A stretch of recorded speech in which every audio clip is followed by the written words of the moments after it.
Good evening, everybody. I'm a little wary about tonight's stream just because I've had a virtual machine running for a little bit and I've wanted to turn it off, but it's currently loading something which strikes me as a great, just a great time not to mess with it. But it's also like I've probably been messing around for about an hour or so waiting for this thing to get I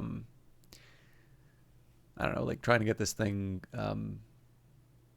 going. So I'm letting it run in the background, but I'm sure this is true for basically any option that you have, but I run all my stuff through Hyper-V, and even if you pause it, it will take up the resources. The good news is this is my very, very lightweight one, so I don't think it'll take up too much. But obviously, Cyberpunk's one of the more resource-intensive games that I play, and so I'm going to assume that on the margin, the performance will be less while I get this resolved. But again, there's only so long that I can delay starting the stream, so I'm going to... Right, sorry, there was one other thing I wanted to say. It occurred to me that I wanted to try something different with the story about the paralysis. So I don't normally like doing this for Cyberpunk, but I'm hoping I don't have that much progress through the game. But I actually kind of want to see if I can find those saves, go back, and alter the outcome. Particularly because I didn't watch the. I don't think it has any bearing on it, but I didn't watch the assassination video.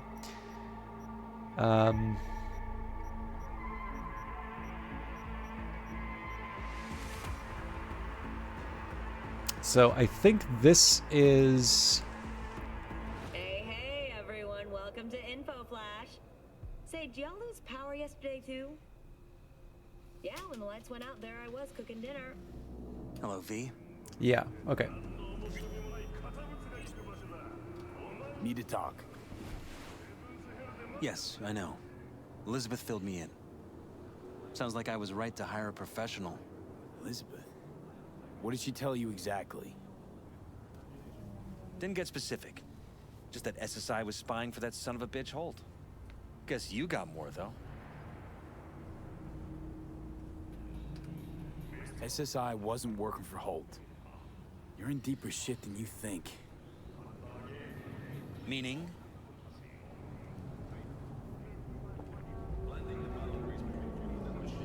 They're in your heads, Jefferson. Yours and Elizabeth's. This some kind of chuckle-worthy metaphor? Strange dreams, partial recall, jumbled memories. It's not just stress and long hours. I don't know what you're trying to tell me, but I don't think I like where this is heading. Wake up. Your brain's a mess. Messier than the discount section of a BD smut hut. I'm not paying you to make up riddles for me, so get to the point. SSI's on the take for some unknown group that's out to control your lives.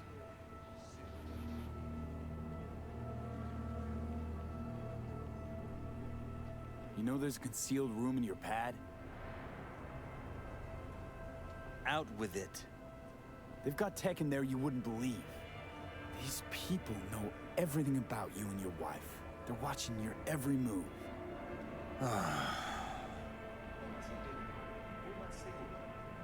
Somebody's programming you and your wife.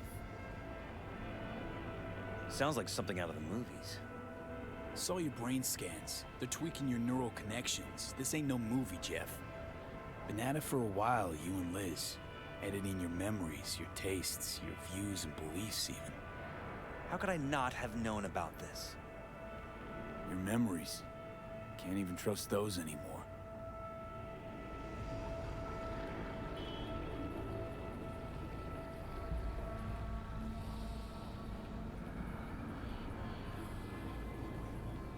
If that's true, I'll never know what's real in my life and what's a lie, fabricated. Wait, the intruder. I have to find him. Trust me, you never will. First, I'll find him. Then I'll find whoever's behind this. Pull the curtain back on these motherfuckers and show them what's what.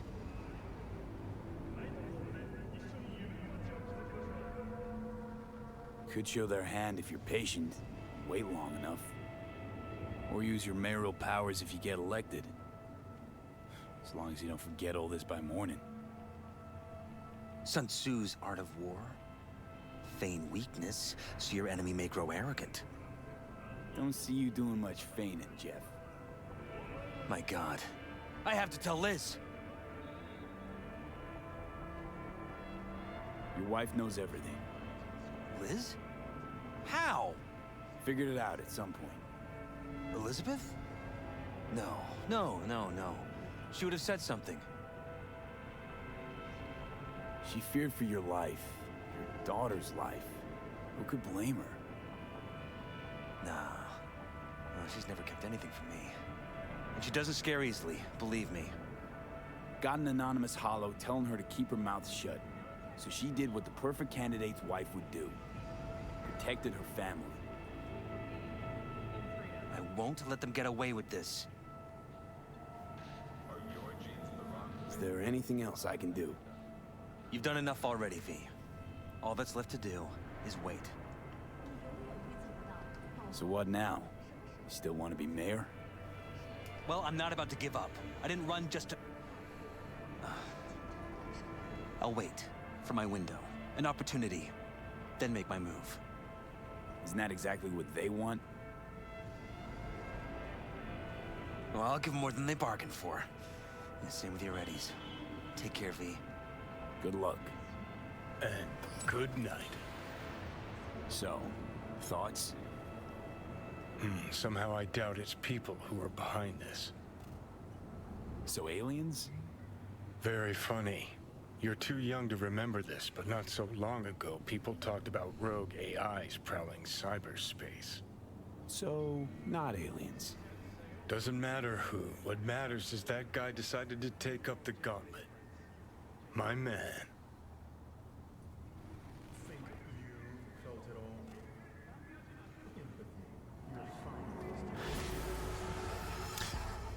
I'd say that is a generally more interesting ending to that scenario. I don't know if that has any further bearing on the scenario.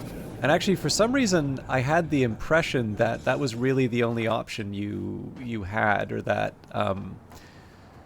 sort of working counter to Elizabeth's wishes would end poorly. That's probably a bad assumption on my part, but in any case, I was willing to sort of go back on this original, or the original decision I made, because I was okay going back on the original original decision that I made, because I did kind of want to see the difference. Now, I'm trying to remember. So down on the street, I won't worry about yet. We've got... Right. Well, I've got my work cut out for me on this one. Also...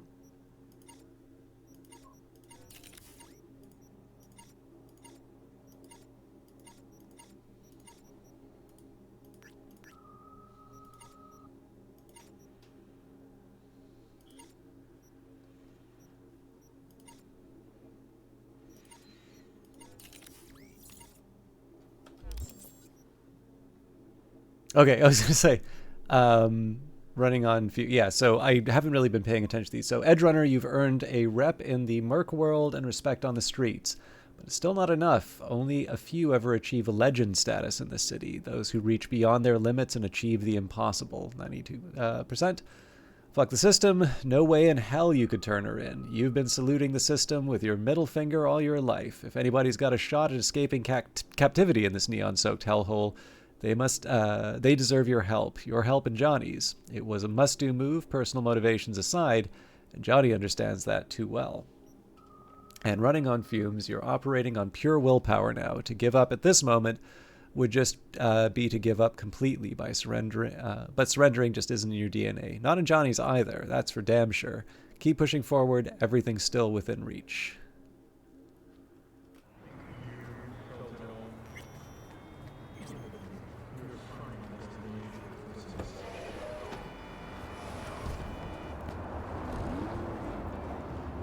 Now, if memory serves, I had more cyberware that I wanted to get at some point, but I'll save that for a future encounter. At this point, I'm just kind of racking up money almost for the sake of it. But I wouldn't be surprised if I find other uses.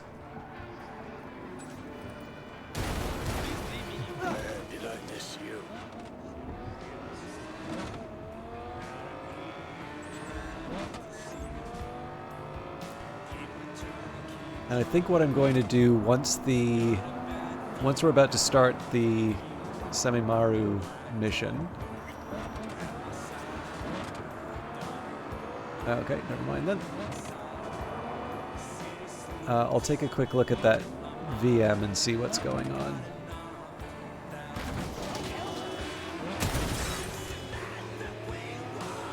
Whoops. All nearby units. We got a situation in Watson. Roger, dispatch. What else is new? We'll be right there.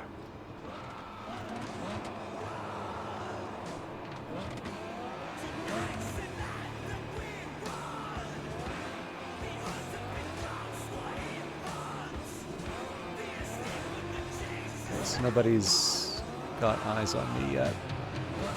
Code 0. Cool. I repeat, Code 0 in this area. All units resume normal duties. Come on. Okay, just bear with me one moment here.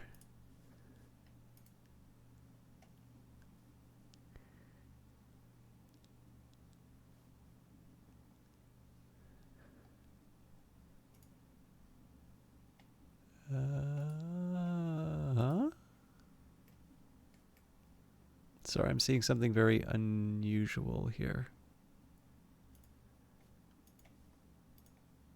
Okay. I'm actually debating at this point it probably would be better for me to just shut the thing off, but I'm going to leave it be.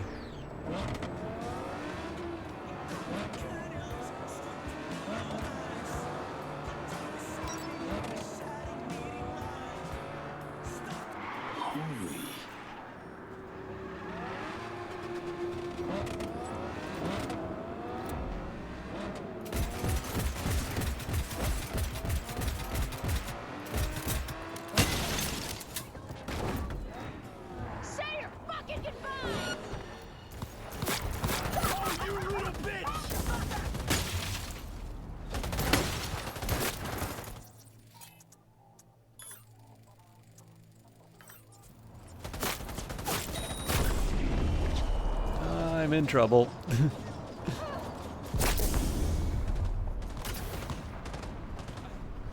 I wanna live.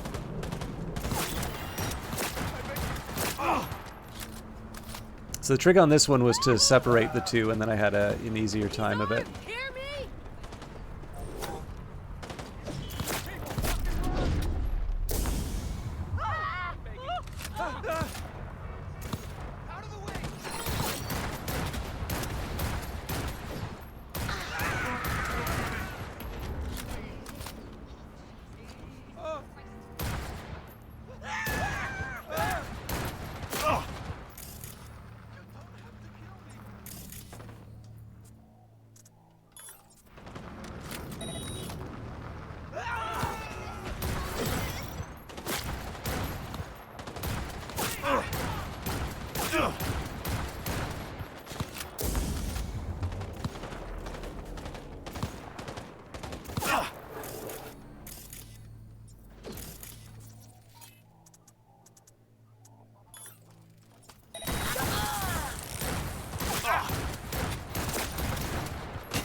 and we're done!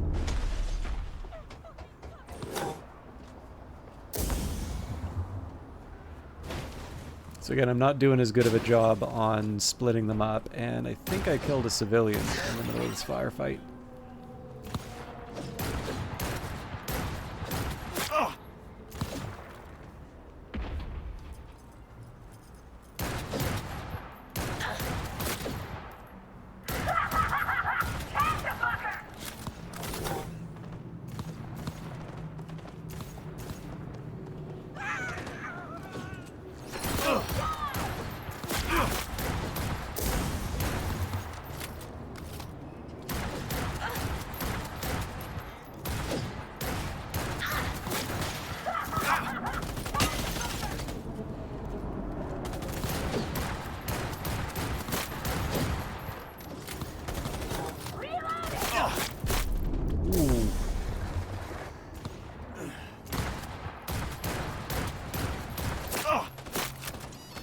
One good shot and we're done!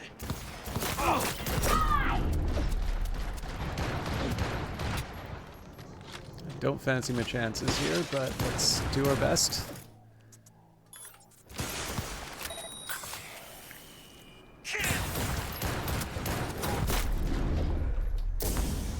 Softened him up. Now let's finish him.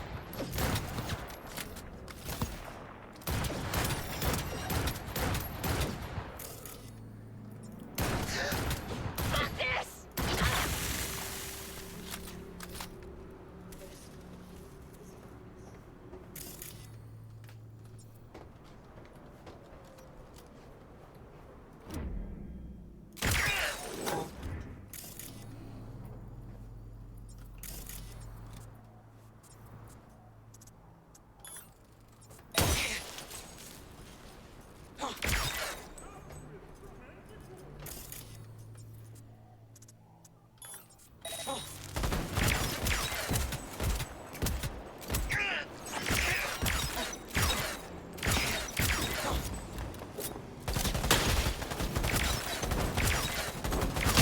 Now that that's over.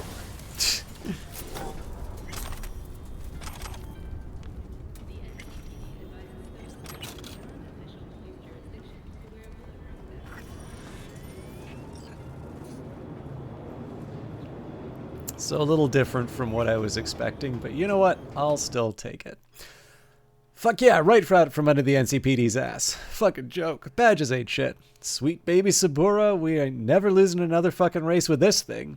Choom, this kitten purrs like a dream. No wonder Mitt dominated the circuit. Feel like I could drive through a concrete wall. Yo, I hear you, Choom, but remember, we gotta lay low. Not draw more heat. Fucking around ain't the plan. No, you don't get this. This car, it ain't just steel and rubber. It's precise, fast, perfect, alive, in my head. Nova, you good? Better than good. Like I could crush every badge in the city, and they can't stop me. Oh, lighten up on the chew. Slow down. The fuck you doing? I said slow down. No one can stop me. Huh? What's that creepy ass whispering? Nova? Yo? Hello? Fucking talk to me. All right. Sorry, just taking a second here to see if the situation's changed. It has not.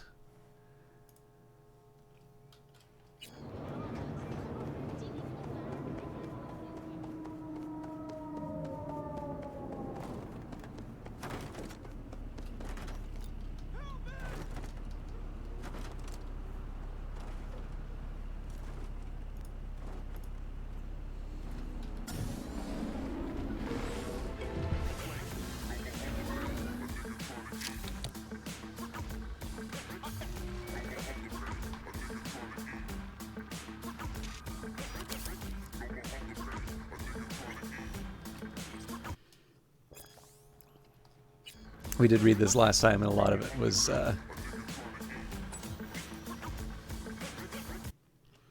Alright, hey, was wondering what's going to happen with this Semimaru. How long are we going to keep it? Just focus on the job. Mint gave us the perfect disguise, but a disguise won't work if we keep blabbing about it. Have I made myself clear? Copy that, but after, I mean. When the job's done. No way we just toss this beauty, right? Jesus, Jones, there is no after. Not with all the rot in this godforsaken city. Look, we pose as Mint, we accept his hits on the city's scumbags, we collect payment at dead drops for said hits. Mint takes all the heat while we do the city a favor, not to mention rake in a few eddies for all our hard work. NC's cleaner, no one's the wiser. Now shut the fuck up about it and just follow my lead for Christ's sake.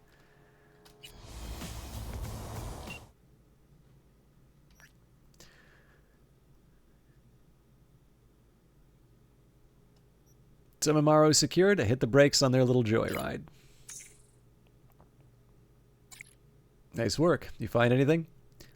Your hunch was spot on. Car used to belong to a street racer named Mint. When she ghosted, the NCPD took her ride. Now they use it for crooked cop shit, literally running down peeps they don't like. Fuck, we're supposed to be better than this. Have to be. Always someone thinks they're above the rules. Can't fix the NCPD in one day, but I can make sure no one uses this car for their shitty bullshit anymore. Sumimaro is yours. It belongs to someone who at least has an ounce of integrity. I'll fudge a report to make sure it stays off the NCPD's radar. Wow, Mr. Anti-Corruption is falsifying a report? Sometimes things are too fucked to play by the book, badge or no badge. I know what justice means. When the corrupt write their rulebook, it makes you want to stop playing their game, doesn't it? Glad I can count on you, V. We make a good team. Thanks for the assist. Whee!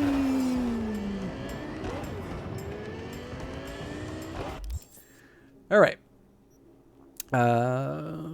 Let's go back to the journal and see what's going on. So, yeah, wait for an update from Gina about the cyber psycho sighting. I don't think there's anything I can do. They won't go when I... Oh, yes. Maybe it's time for us to do the work with Vasquez, seeing as we don't have... It's not night. Oh, yeah, there's actually a few of these that I need to do. So,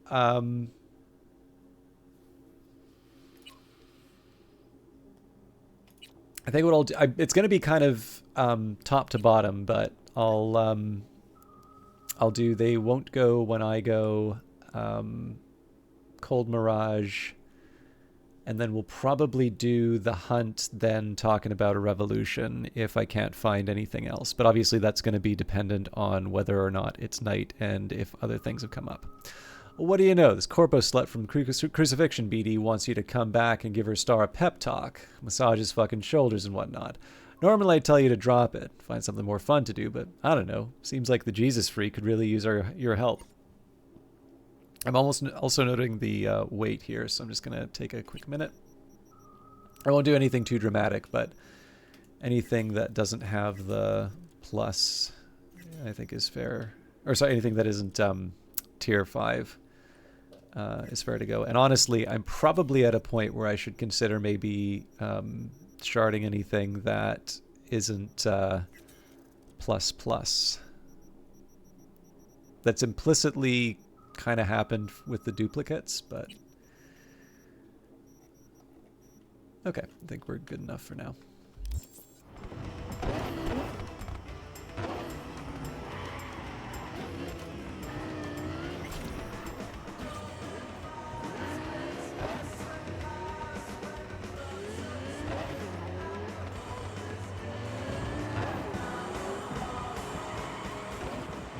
Oh, for heaven's sake, come on.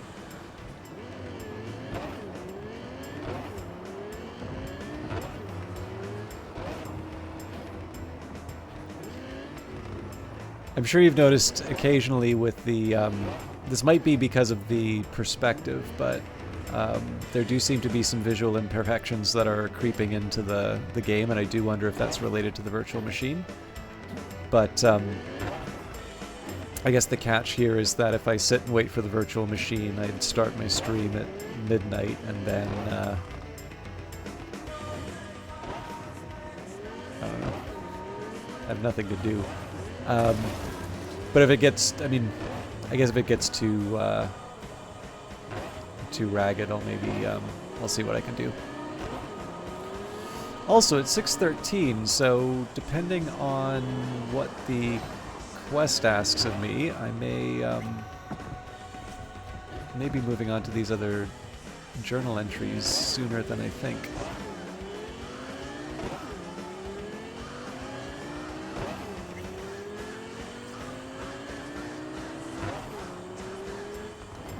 I'm actually also kind of glad when I think of this particular item, or this particular car rather.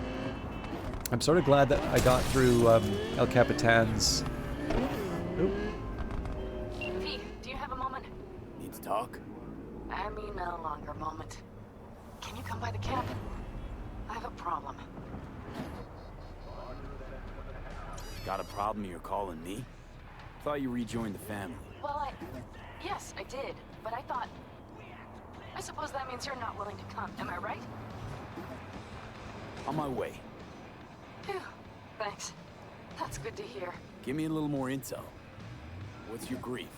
Well, it would be better to... Let me guess. Saul, right? You know me well. Uh-huh. See you soon.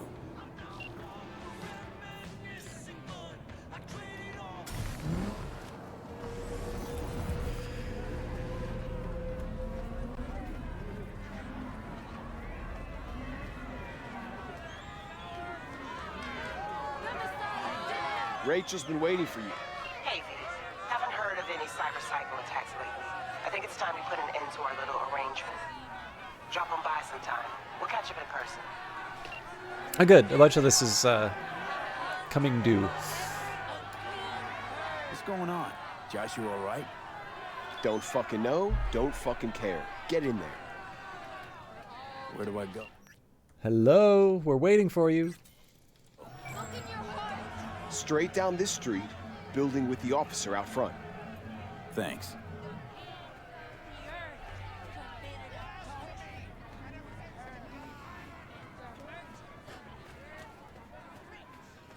I was going to say, I'm trying to remember, I think it was a wiki, but there was a point that sort of gave, I guess, what the gaming equivalent of a trigger warning is for this one. And I kind of get it. Although the weird thing is that there have been a few different depictions of sort of the life of Christ, or at least an approximation of it. Thought you looked more, I don't know, professional? Nothing's missing. Whatever. Get in. So I'll just take a minute to go through this because I figure there's going to be a lot of dialogue getting in the way. But like I'm thinking Last Temptation of Christ and the Passion, and then another one that I actually would was it the Passion or was it the Passion of the Christ? I think it was the Passion of the Christ, Mel Gibson movie anyway. The other one that's interesting on this is the movie M, which it's a very good Fritz Lang movie starring Peter. Or, I think it's Peter Lorre. Anyways, he's the one who has the letters of transit at the start of Casablanca. But I don't know if this is a conscious reference to Lang's decision, but there's a like M is a great movie, by the way, if you've not seen it, but it's sort of this story of a child murderer who I'm trying to think of like I'll maybe try and avoid giving the whole story, but there is a scene where he's sort of caught and gives his account for, you know, what's going on with him, and sort of trying to face a bit of a kangaroo court. And there's definitely some really specific there's some very specific imagery, and there basically, if you know what's going on in the country at the time that was made, like it's pretty clear what's going on. But of course the interesting part is that this is a completely unsympathetic character, and of course it's it's very, very well acted. And so rather than feeling rather than feeling like this terrible person's getting their comeuppance, there's a certain degree of sympathy that you'll feel for it. And there's a few different ways that like movies will do this. So there's a Black Mirror episode called White Bear, which has it's sort of a similar idea, but the way that you gain that sympathy is through sort of a surprise reveal at the end. But what was unique about M, I'm trying to recall exactly what... Actually, I'm going to look this up just so I don't get this wrong, because I did a Pillars of Eternity episode, and I think I was unfair to Cory Doctorow because somebody sort of gave a quote about him, which I couldn't actually verify, and so I think it was more my issue was with the idea rather than the attributed speaker. So I want to try and get this right without, slandering further people.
Right. Okay. From Wikipedia.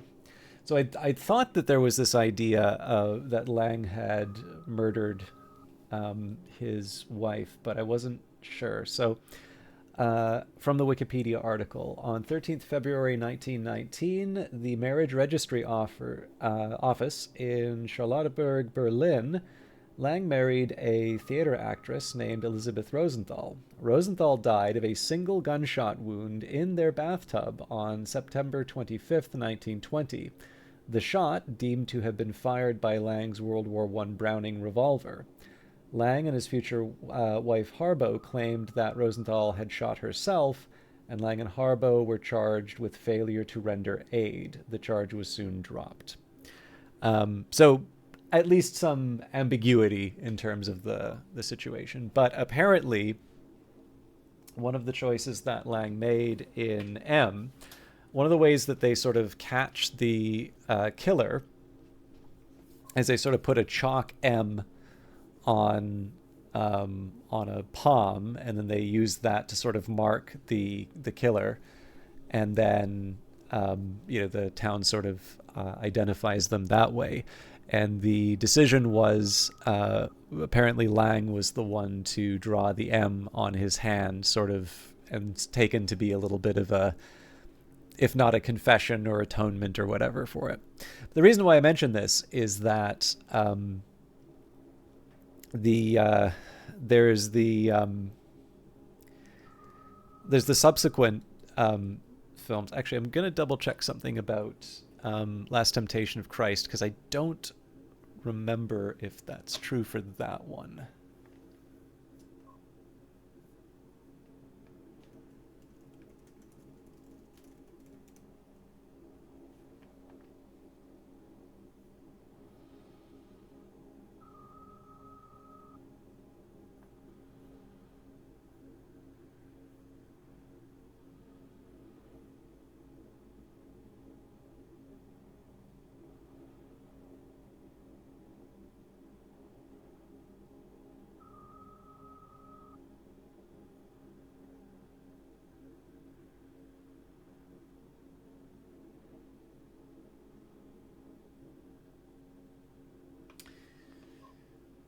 Okay, so I actually don't know. Yeah, I've got, I think I'll just limit it to the Mel Gibson movie. But yeah, usually the deal on this one seems to be, and I believe I've heard this for at least one other film, but the idea usually is that whenever there's been a depiction of the crucifixion, the directors seem for some reason to make a really big deal about them being the one to use be the hand that hits the hammer that drives the nails through the palms.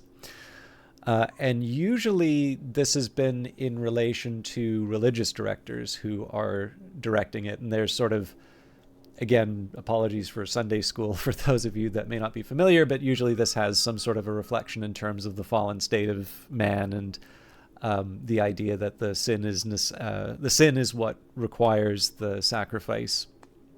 And I mean, it's one of these ones where, because you're also dealing with Hollywood, it's sort of, there's a certain, it's hard not to escape the idea that there's probably some delusions of grandeur, or that it's one of these things where you could imagine that being a personal choice, but for some reason this story always gets out, and is always gets out in the the very they get it out in the media appropriate way, so no one has any doubts in terms of the motivation behind it.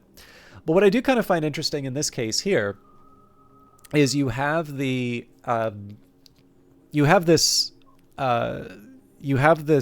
brain dance here. Now this is very obviously a show. This is someone pretty disturbed, and this is not really a sacred act that is taking place. This is this is pure entertainment. This is something that this is a brain dance studio sort of taking advantage of this person. And so what's interesting on that one, and I do feel that there's kind of a very deliberate inversion of some of the cinematic lore behind this decision, but I think the idea of giving the player the option, the one to drive the spikes through, is interesting, precisely because the I guess to a certain extent it's one of the most directly it's one of the most direct ways that you can cast the blame on someone, right? Like, you're the player, you're deciding to do this, you're the one who's sort of aiding and abetting this choice here. And in the context of this game, it exists purely for your enjoyment as a player. You are capable of stopping it, or you're capable of watching. So in this case here, I one of the reasons why I wanted to take some time to sort of give one of these rants, like, it's not like there's any big significance for any. I could have just gone by without saying any of this, and the quest would have been like fine. Like, it would. I don't think there's necessarily anything that there's nothing extra that we'll get out of it. It doesn't become more profound or anything. But what I do find kind of useful in terms of talking about this is I very frequently will talk about games sort of punching below their weight, not having enough ambition, when, quote unquote good storytelling is, okay, we're going to stop the game now and we're going to, put on a little movie for you. And it's a bit like, Alan Moore talking about making Watchmen and things like that, recognizing that once upon a time, comics could draw from other visual media, from movies, and use those conventions. And, in a world before using cinematic techniques to tell stories, that represents an improvement.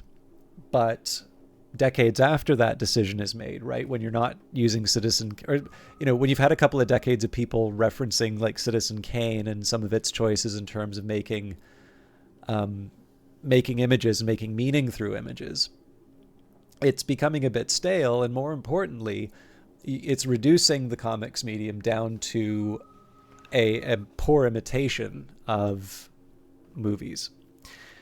And likewise, in the case of games, I think, in one sense, it's really great that you are able to do something like, make a movie in a game. And in fact, technology like Unreal Engine 5 being used to make something like The Mandalorian is kind of this nice example in terms of how real-time rendering is now something that's enabled a type of creativity that might have been able to exist before, but it's definitely a big uplift in terms of making things more accessible and allowing people to sort of iterate on ideas faster. And that means that you'll have better shows for it. Ideally, right? Obviously, you require talent to produce that as well. So when you have something like a Mass Effect, like one of the big appeals for me was, it's not just that it's like a science fiction TV show or a movie or something like that, but I get to give the big heroic speech at the end. I'm the one that's kind of deciding the tone that it takes. I feel like I get to put a bit of emphasis on certain ideas and tailor it towards my interests. I think that can be good, and that's obviously something that you don't necessarily have access to when you're dealing with screens that maybe can only render, ASCII characters. But as much as I like those moments, and, I like some of the old Assassin's Creed games where they have these nice big set pieces where, you're on a flaming ship and you're running up the mast and, all these great, all these wonderful moments in the games. In the end, sometimes these exciting moments can also still feel like the game part is being put on pause and you get to watch a movie instead.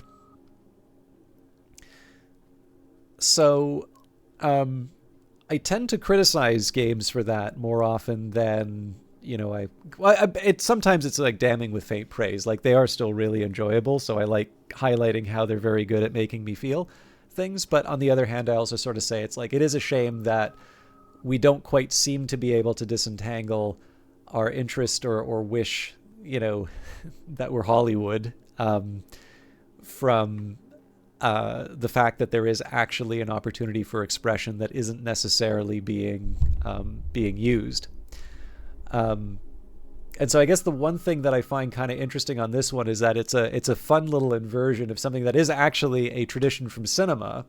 But then in this case here, it does actually feel like it's a neat little choice that, in my view, actually does kind of rely on the interactivity of the game. Like, we're still sort of seeing something happen in front of us, but I think there's some ideas there about specifically the choices you've made as a player and some of the choices and some of the things that you wind up seeing. So I wanted to highlight it. Plus, it gives me a chance to talk about M.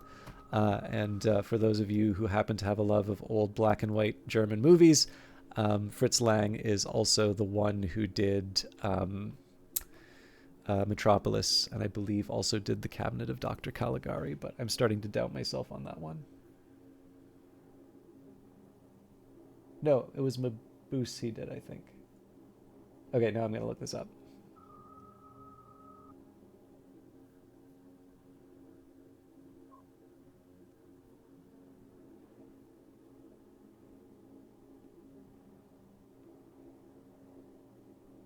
Yes, my apologies. It was not Cabinet of Dr. Caligari. But he did do, I know he did Metropolis. Okay. Don't worry, Olga. We'll fix this. Trust me. We'll be on schedule. Help's on the way. Finally. We're late. Stevenson's been asking for you all day. He's in his dressing room. Go talk to him.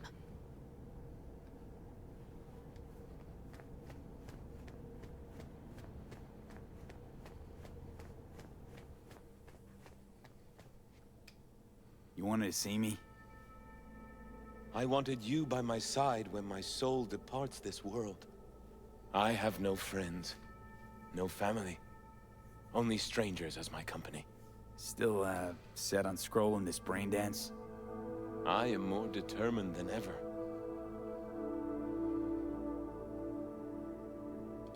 Got pure intentions, I know, but you're putting them to waste doing this. Something like this. Just not worth you dying for it. It's too late now. There's no going back. I am so afraid. Will you pray with me? A prayer of your choice. Don't want to pray, but I'll be right here by your side. Breathe in me, O Holy Spirit, that my thoughts may all be holy. Act in me, O Holy Spirit, that my work too may be holy. Draw my heart, O Holy Spirit, that I love but what is holy. Strengthen me, O Holy Spirit, to defend all that is holy. Guard me then, O Holy Spirit, that I always may be holy. Amen. Time to start. Let's go. I truly hope Zuleika is praying for me now. Will you stay with me? To the end, I would like you to wield the hammer. Nail me to the cross. Nuh-uh, no way. Then please, just stay by my side. All right. Phew. Let's do this.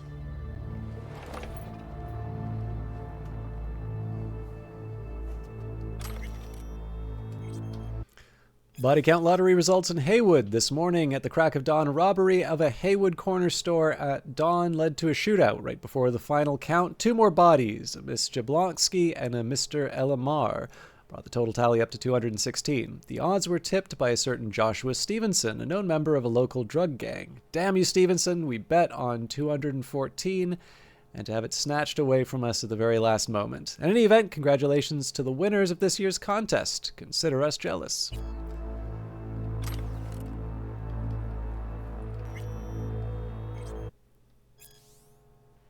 I am kind of curious which verse they choose here. So it does say Old and New Testaments, but Ecclesiastes is definitely old. Ecclesiastes 9, "For all this I laid to my heart, even to explore all this, that the righteous and the wise and their works are in the hand of God.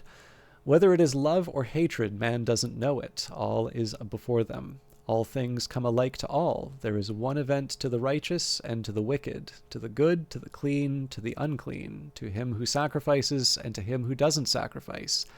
As is the good, so is the sinner. He who takes an oath, as he who fears an oath. This is an evil in all that is done under the sun, that there is one event to all. Yes, also the heart of the sons of men is full of evil, and madness is in their heart while they live, and after that they go to the dead. For him who is joined with all the living there is hope, for a living dog is better than a dead lion. For the living know that they will die, but the dead don't know anything, neither do they have any more reward, for their memory is forgotten. Also their love, their hatred, and their envy has perished long ago. Neither do they any longer have a portion forever in anything that is done under the sun." Nice little thing to pep you up in the morning.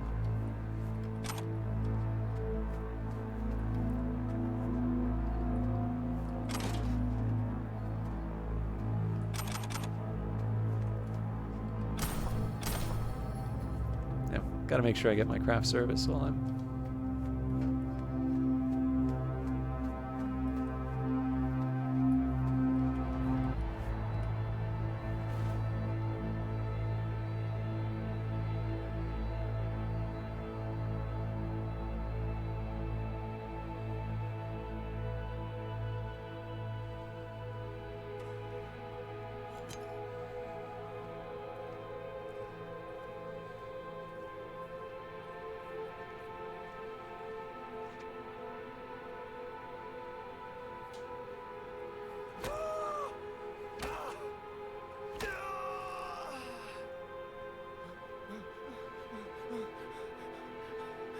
Father, forgive them, for they know not what they do.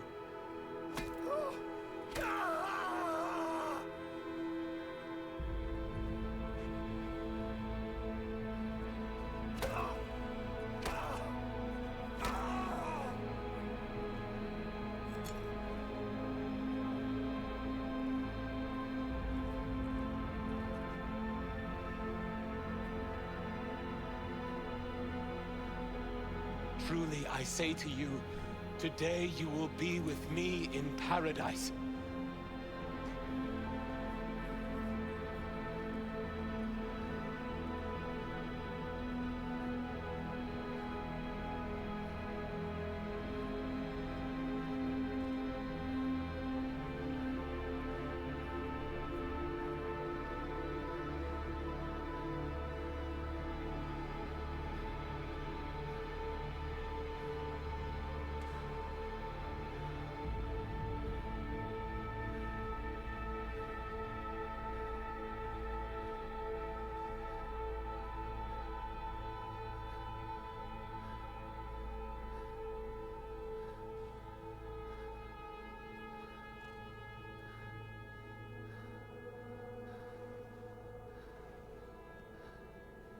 Father, Father, into thy hands I commit my spirit.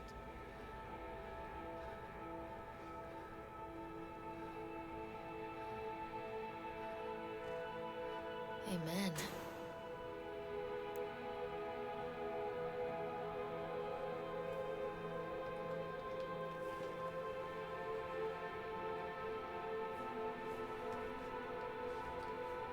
I don't see the brain dance device. Probably my hardest gig, that, but I got through it. What now? Going home, where I'll sleep for 2 days straight. Be in touch about your compensation soon. You shouldn't release the BD. The world shouldn't see it. That's not up to you, that's not up to me. I'll call you.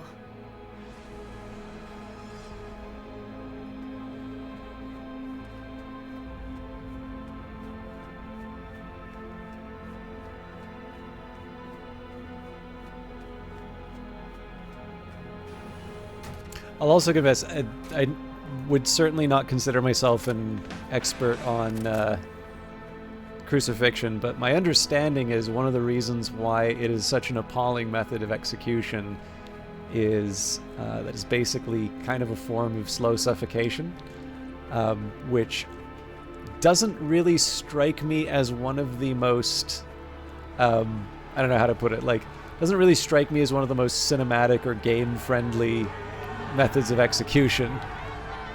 And then, like, obviously, this is one of the things, I wouldn't level this as a criticism, but, like, obviously, the idea of one of the ways that I kind of took the direct delivery of lines from the New Testament is just that this is, like, effectively a desecration of the source material, right? Like the person doing the action, either they're under the illusion that they are, Jesus Christ, which clearly they are not.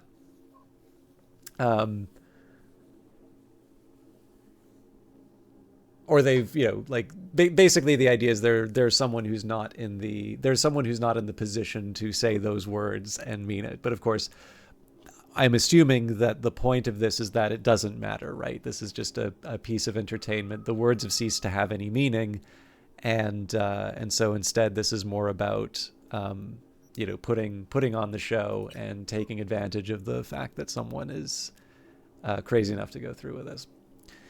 All right, ever heard of a fixer by the name? This is the exact same as before.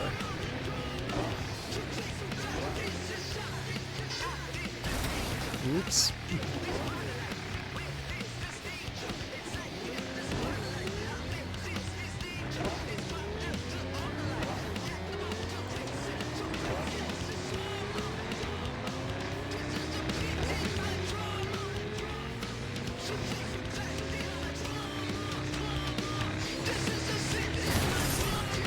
Oops.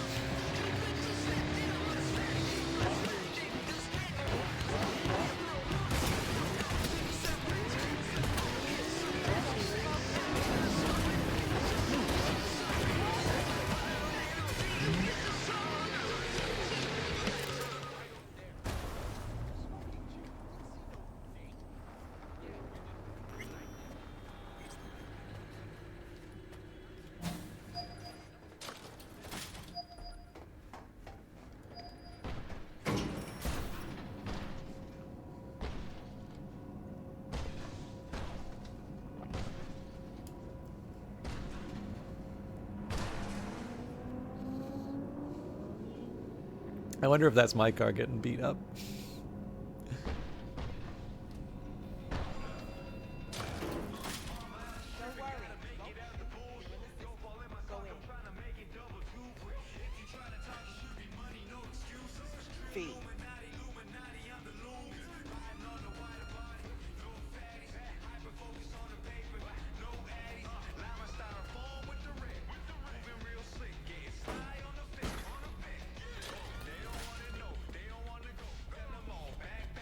Like my apartment.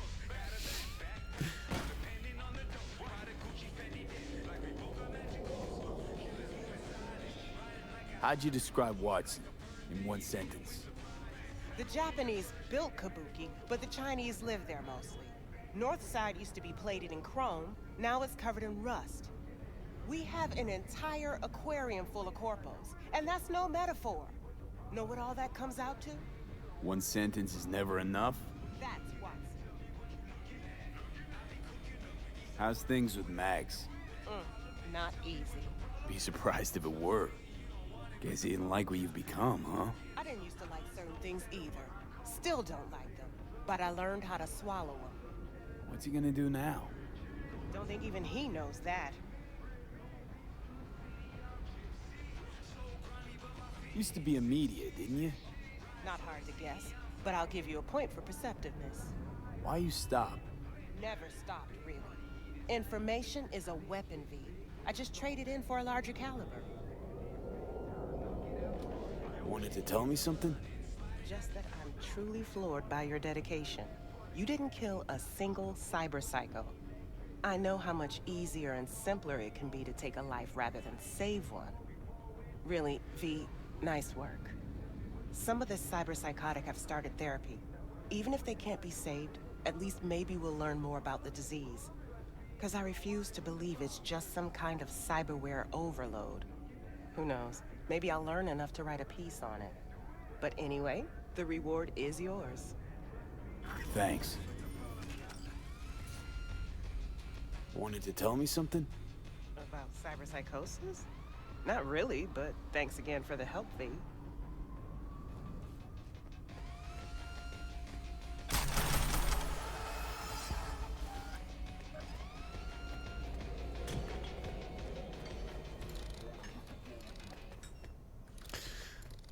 One of the things I find kind of interesting about this quest line is I guess the analogy that I would draw with cyberpsychosis and sort of orphan diseases. It's not like a perfect mapping, but I think it's at least a thought-provoking one. So if you're not familiar with the idea of orphan diseases, it's basically the idea that there will be like the way that a lot of our medical research is set up now is it's sort of privately done, and like I'm not going to go into a big rant on big pharma. Other people can do that.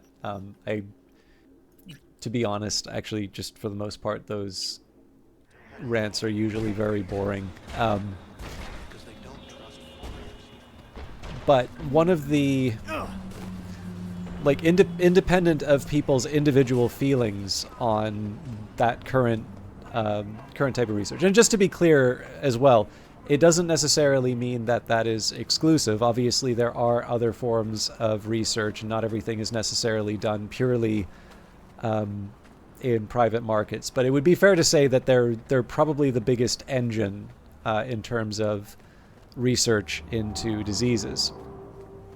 And I think, at least in terms of a lot of policy debates, there is a feeling, at least, that this is a reasonably efficient method for doing that kind of research. The idea being that it's not presented as an ideal, or like an ideal or a perfect system, but the assertion, or at least the conclusion of the modeling that informs the current policy regime, is that to do it another way would not necessarily produce the same outcomes. Well, okay, that's maybe not interesting, right? Because of course I think people who are criticizing the current regime would say that it's, an alternative would produce outcomes. But by the measure that people would evaluate the policy on, they'll basically say either the quality or the cost would not be as high under an alternative. But one of the problems, and this is one that is acknowledged, and something that where there's specific effort that is is made to overcome it is the idea of orphan diseases. So, I'll take a ridiculous example like this, like lifestyle drugs, right? These are very attractive to pharmaceutical companies because they're ones that, reasonably affluent people will be able to afford. They have, they're desirable. They have a desirable property, or they overcome like something that people are wanting to, something that they want to overcome, or something that they want to do. So a great example of this would be Viagra and, its sort of sister medication. Or would it be appropriate to say brother medication in that case? I don't know. But like in this case here, right, there are short of, I realize there's like the whole blood pressure thing for it, but like for the most part that exists for one reason, and it's not something that you would consider, life-saving. And it's attractive because, of course, it's one that you will, you'll spend more money on. It's something that lots of people want. And it sort of commands a premium. And then, of course, it's not one, you don't take one and it's finished. It's something there's sort of this repeat use. And I'm imagining at this point, like that's an old drug, so I'm assuming that there are probably generics for it out now. But another example of this would be if you had like a pill for to relieve or reverse hair loss, right? So this would be a perfect example of a lifestyle drug for the simple reason that, like, right now, at least to the best of my understanding, and I will say that this is not, like, I'm definitely not somebody who's aware of the frontier of medicine, but I think the best that people can sort of ask for is what is it? A treatment, you can try and stave it off rather than cure it or reverse it. And of course, I would not be surprised if there is a lot of money going into researching a proper cure or reversal, because it's it's a thing, right? It's why there's a bunch of guys that'll like shave their heads or run around wearing a beanie and being an influencer. Good to see ya. How's it going?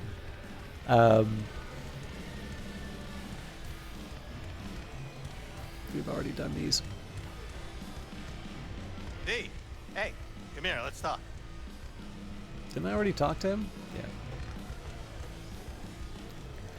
Yeah. Sorry, I'm trying to make the point with cyberpsychosis. I'm ready to start the next mission, so I'll get the idea out. So, but yeah, so you can easily see, right, that there is a pretty large segment of the population that is going to want that drug, and that that population are going to be people who have decent, like these, basically it's going to be people who care about their looks, right?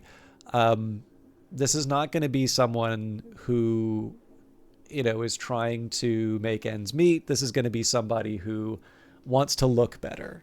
I mean, for some reason I'm obsessed with hair, but like presumably there would be a similar idea if there was like some sort of medication to reverse graying or something like that. I'm assuming that there's an equivalent there. So for the most part, that kind of medicine is taken care of, right? Like that's the sort of thing that pharmaceutical companies will put the research dollars into, and they will see a healthy return. And then, of course, the idea of with patents are that they get the exclusive right to that for a certain period of time, and then society gets the broader benefit of it because it is much less expensive to produce medicine than it is to research it. But it's also fair to say that this research pipeline is also going towards life-saving medication, or dealing with things like antimicrobial resistance. Although that one's a bit of a problem because, of course, in that case you have a medication which essentially the whole point of that is to use that less than you normally would, because where else does it become resistant, right? So the problem with orphan diseases is basically like there'll be these diseases that only affect a very small number of people. And so the problem with that is that under this current regime that I've spent too much time describing, this is actually a gap in the system. This is one of the recognized problems, which is that you can have a really terrible disease that only affects a very small number of people. And so there's no longer that profit motive. You don't have an expectation of a return equal to the cost of researching it. So, and interestingly enough, it's not even, Cyberpunk that has done this through cyberpsychosis.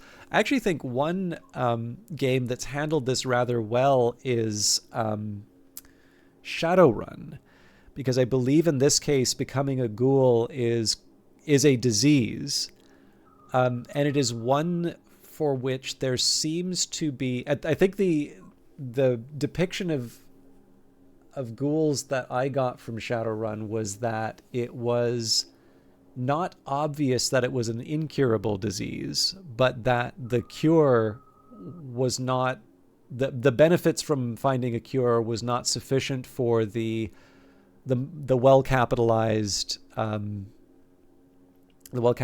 megacorps to research it, and that the cost of researching exceeded the resources of sort of one of those mid-cap or small-cap research companies.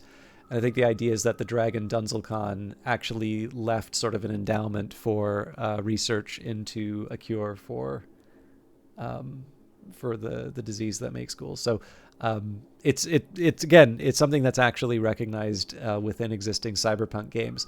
But the Regina Jones side quests I always kind of took as being sort of I don't know if it was inspired by that. It's kind of hard to say that it is, but it's an interesting idea. You can see how it maps really well to the world of Cyberpunk 2020, which is to say that cyberpsychosis, at least in terms of the text, like the little bits of lore that you find running around the environment, it's kind of accepted as sort of like the cost of doing business, right? Like it's a shame that you might get it, but the advantages of cyberware are so great that you're willing to sort of roll the dice on the potential drawbacks of the technology.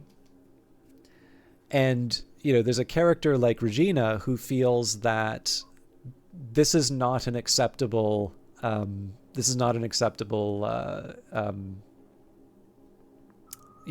or status quo. And so she's independently researching it. And so the implication here, of course, is that this is actually something that megacorps could presumably put the effort into curing or modifying.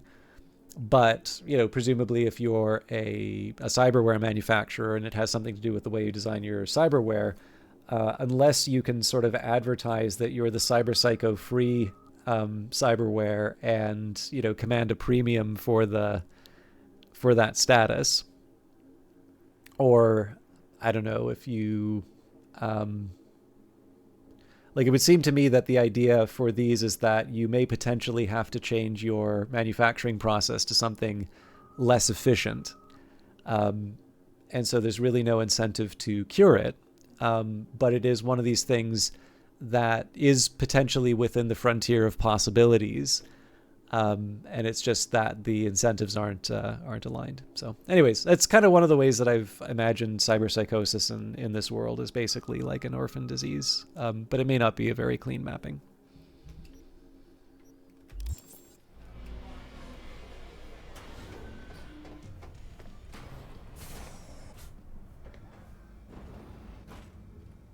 I know you from somewhere.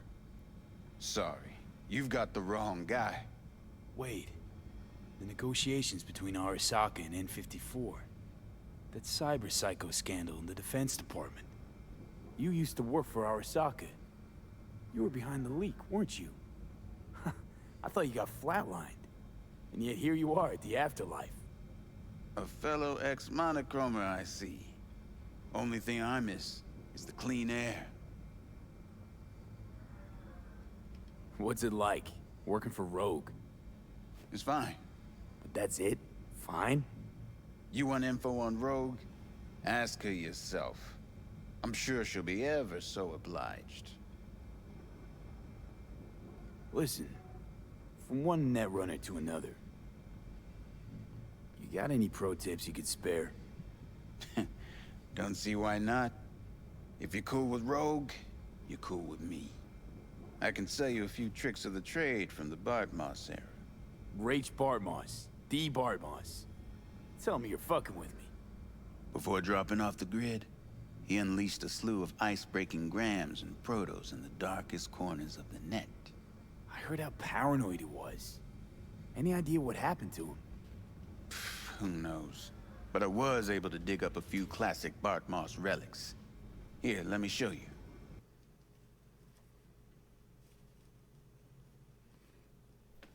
Seems to me like I'm paying for this stuff.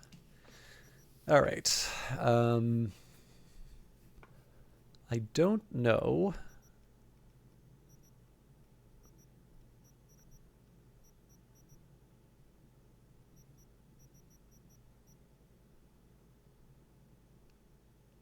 The big question I would have is like what I'm already equipping. So here's what I'll do. I'll buy all the orange stuff and then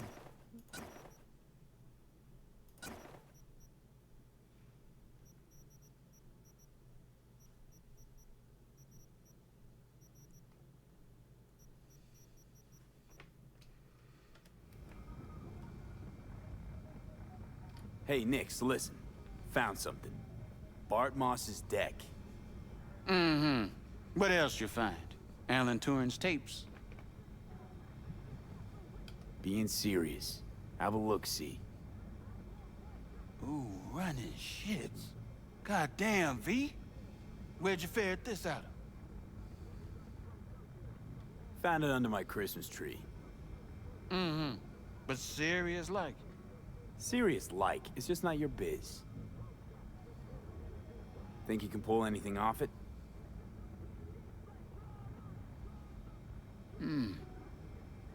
Text coming apart. Humidity damaged. Encryption on the mem cube. Gotta be near divine. Spare me the two-step, yes or no? I can try. Failure, though, is a distinct possibility. Then all data will be lost. Done and gone. Think there could be some no longer known vectors on the disk? A data crash-like thing, or rabbits? Because if so... Then we pop open a bottle of malignant gin. Painfully aware of the risk I am. But speaking straight, curiosity's consuming me. You feel it too? No risk, no reward. Get to it. Okay. Put the deck on the counter, just ginger-like. All yours. All yours? Oh, V. V. Got no sense of reverence. Expect if you found the goddamn Holy Grail, you'd fill it with caramel corn and Pop-Tarts. Now, let's get this show underway. Most data's corrupt, but not all. Password. A dict attack, maybe. Nothing doing. And what about injecting a command? Ha! We're golden. One more hurdle, but it ought to be as easy as pie. My. Of all people, Bartmoss should have done better.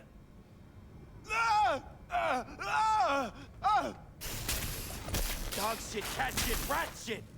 Ideas, V, fast and stat. Couple of minutes and his skull sponge will be well done stick. Okay, what do we got here? Saw what we got. A brain broiler. You absolutely sure you...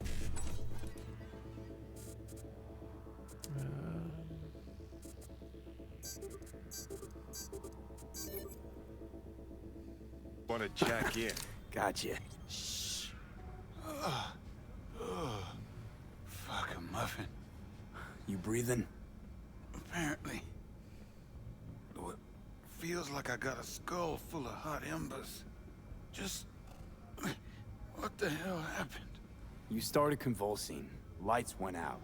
Outlets started spitting sparks. So I sat down and finished for you. Hold up, hold up. Mean to say, you reached Bodmar's deck? Lola, you? Damn straight. I am the best net runner in town, after all. Outed, kid. But maybe someday. Alright. Let's see just what you pulled from this artifact. Logs, mail, chat history of sorts. Potentially interesting, but nothing explosive. Shame, kinda. Well, I guess I could delve some more, see if I can't find something interesting in there. Listen, my services usually command a tidy sum, but this time, well, seems you rendered me a service. Take this. Handful of demons live on that shard. Wasn't Bartmoss who coded them, but they should be useful nonetheless. Thanks, Nix. You gonna get it together? Be alright? Or, you need help? No. Be just fine. Couple of painkillers washed down with whiskey, and I'll be a new man.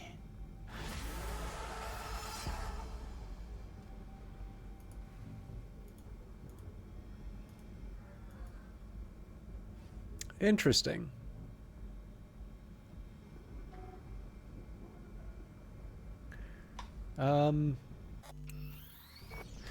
I think what I'm going to do here, I'm wondering if the idea of, I'm wondering if you can log into the computer and do something with the network to change the outcome of that.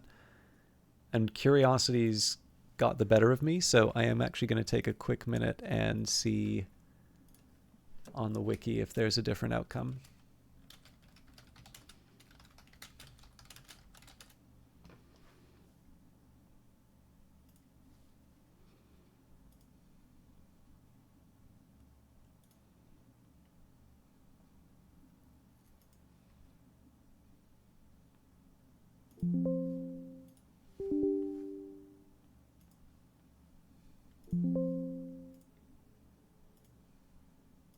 Also gave me a chance to kill that virtual machine. Okay.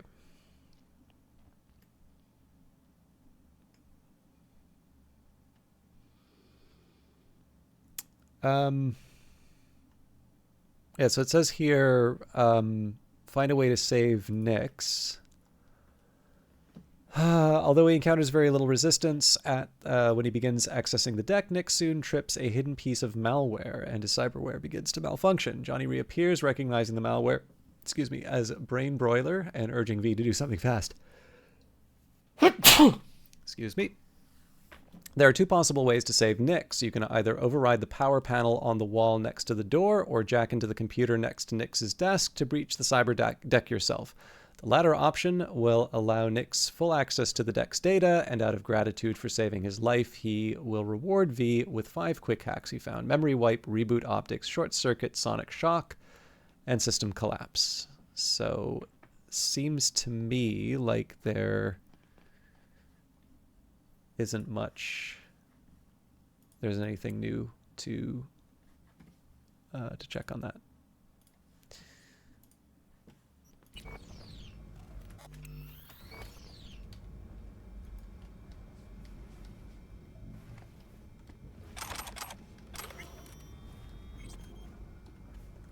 Okay, I'm also going to take a minute here and look at my alternatives. So, 10% quick hack upload.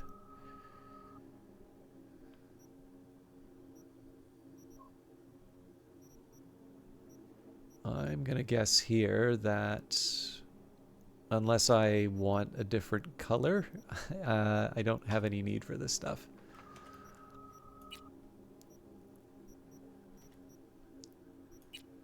And then this 15% quick hack damage resistance. This is identical. So I basically just wasted a bunch of money, but I'm not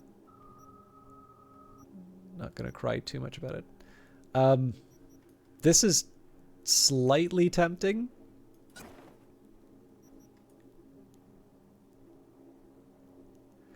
I would prefer something a little darker. Alright, those work. Apparently I don't believe in socks, but...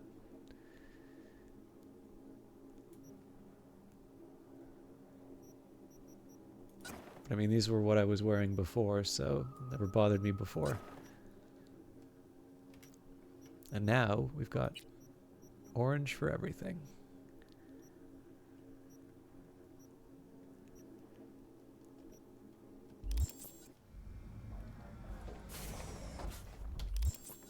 Right. So Aldecaldo Camp.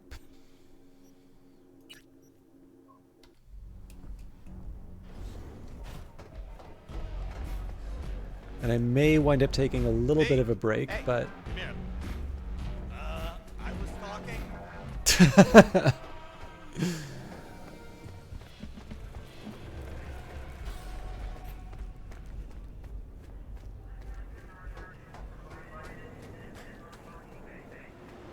Yeah, I'll maybe try, I'll try with a little help from my friends. Actually, given that it's 8 o'clock... you know what, we'll see what we can, we'll see what we can get away with, and then,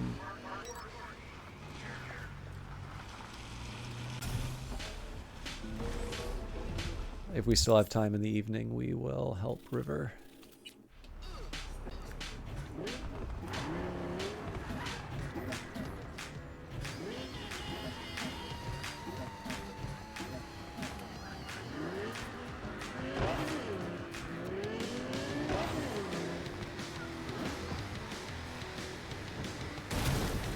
I thought those would get better after shutting down the virtual machine.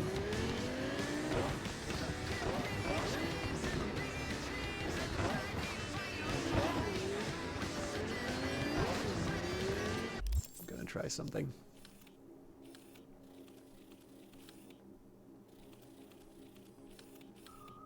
Okay, so it should be a little slow at the start, and then... How you feeling?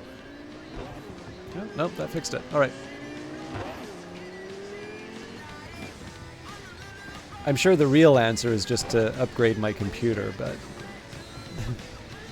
I'm not entirely sure this is a stream worth putting money into hardware for.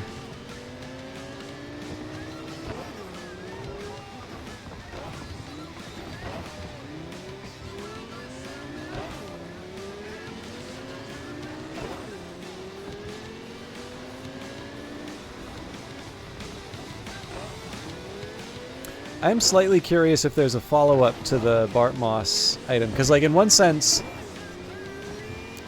I kind of get the idea that the historical interest isn't, like, game-wise, you're not going to get a whole lot of cool hardware, and then the idea is that Nyx instead gives you,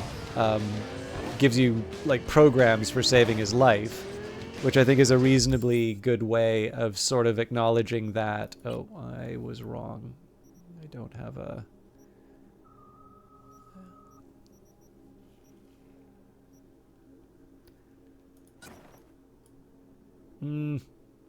Doesn't quite do it for me. Now that's more like it.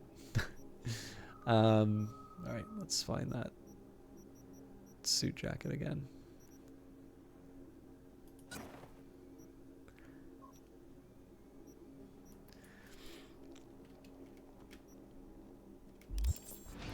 But yeah, so I can imagine that there would be... It'd be a little ridiculous to have...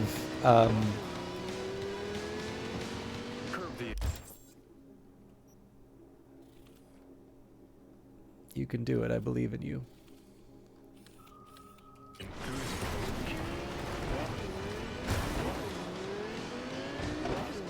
But yeah, I think it would be a little ridiculous for Bart Moss to have, like, such a... You know, be so forward-thinking that, you know, modern...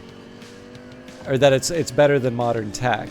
So I think that's a neat little way of getting around that. I mean, I don't think anybody would really question it, but it's sort of assigning these godlike powers to someone who, you know, died in a fridge.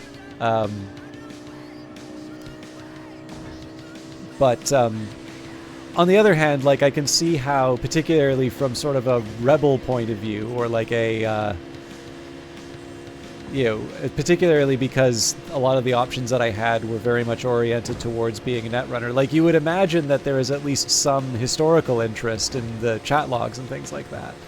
So my hope is kind of that there is some follow-up to say, you know, this is what we found on it, and this is what it tells us about the world. And the weird thing is I actually find that sort of in line with what you usually find when it comes to, you know, written material on hacker culture, right? So there's whether there are sort of these dictionaries or there are these, you know, this appreciation of sort of history or ideas.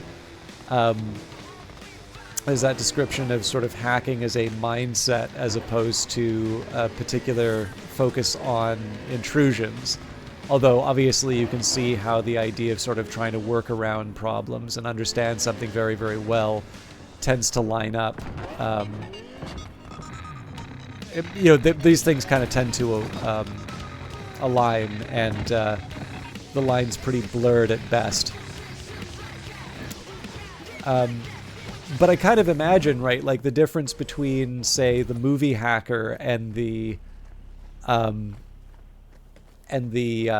like a more sort of true character, to me at least, would be someone, like the difference between someone who takes the time to read about, you know, what an old influential hacker thought about something, and someone who, you know, just takes the, sorry, I'm going to try this one more time. And then someone who just kind of takes the upgrade and moves on. I kind of think that that's, at least for me, right, if we were to be playing a tabletop game,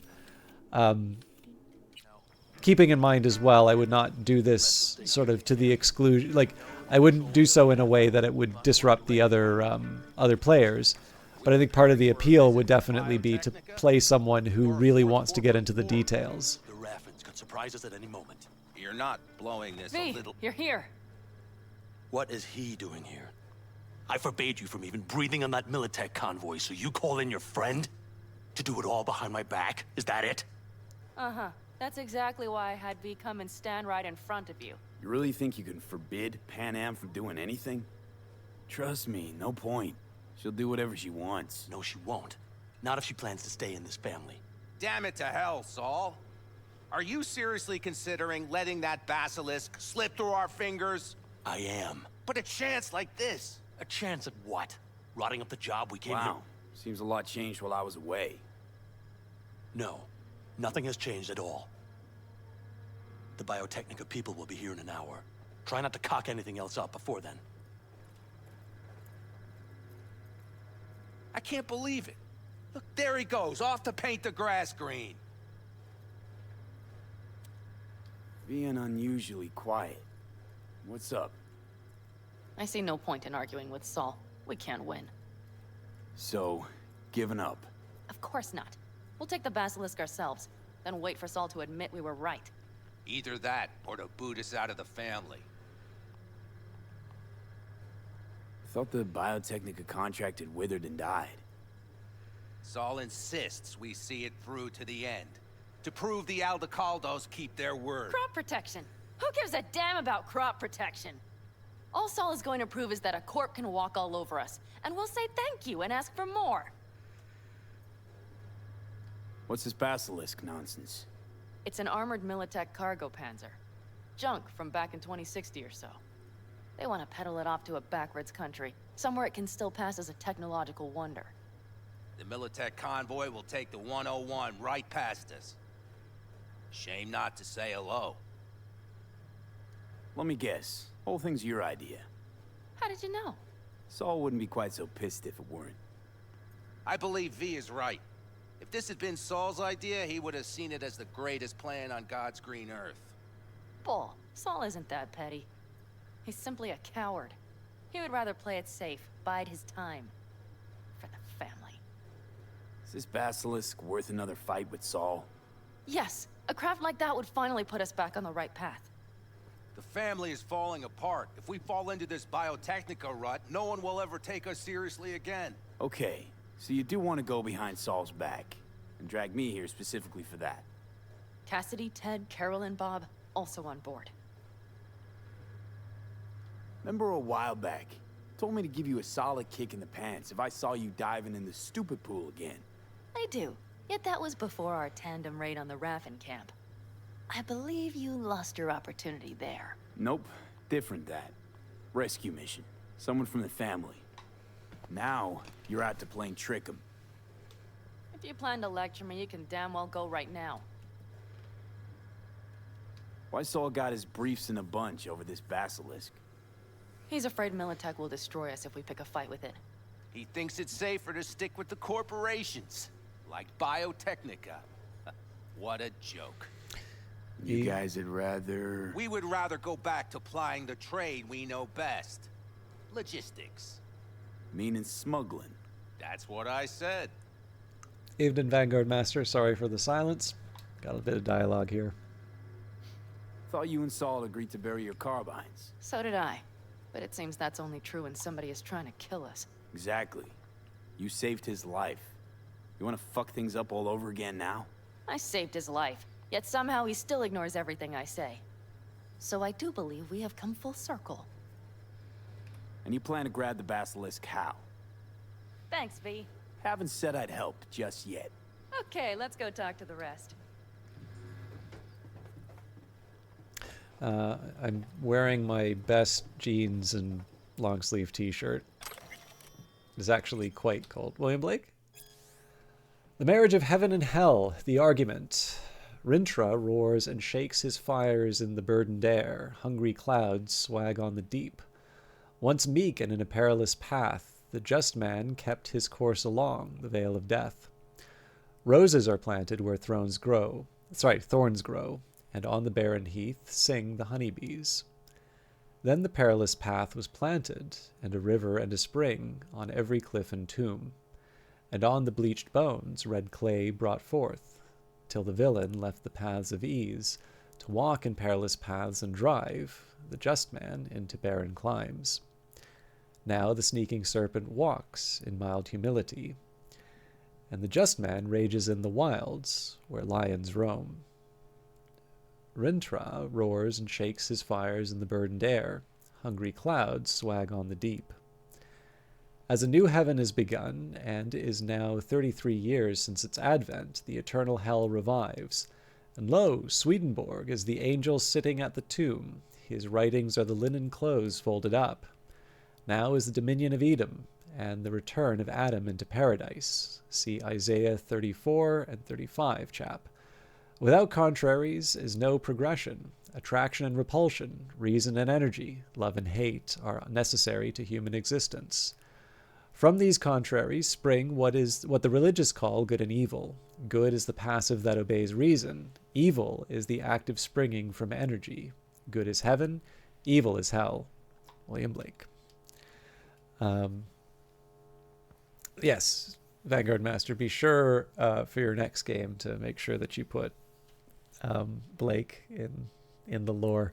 I will actually mention I wish I had a better grasp of poetry than I do. And one of the funny things is I think for the most part my tastes tend to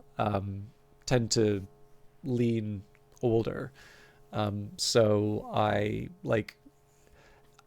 like to think that I come by it honestly. I realize that there are people who can sort of affect this love of classics. But the thing is, for me, when I was sort of reconnecting with my love of reading, a lot of the older stuff is what I first read and really began to appreciate. So the classics that I enjoy come from the fact that I started reading them. And I mean, and again, this is where the Nietzsche stuff comes in, right? Because it's not just the, it's not Beyond Good and Evil. It's not, the Antichrist. Some of this was as early as The Birth of Tragedy.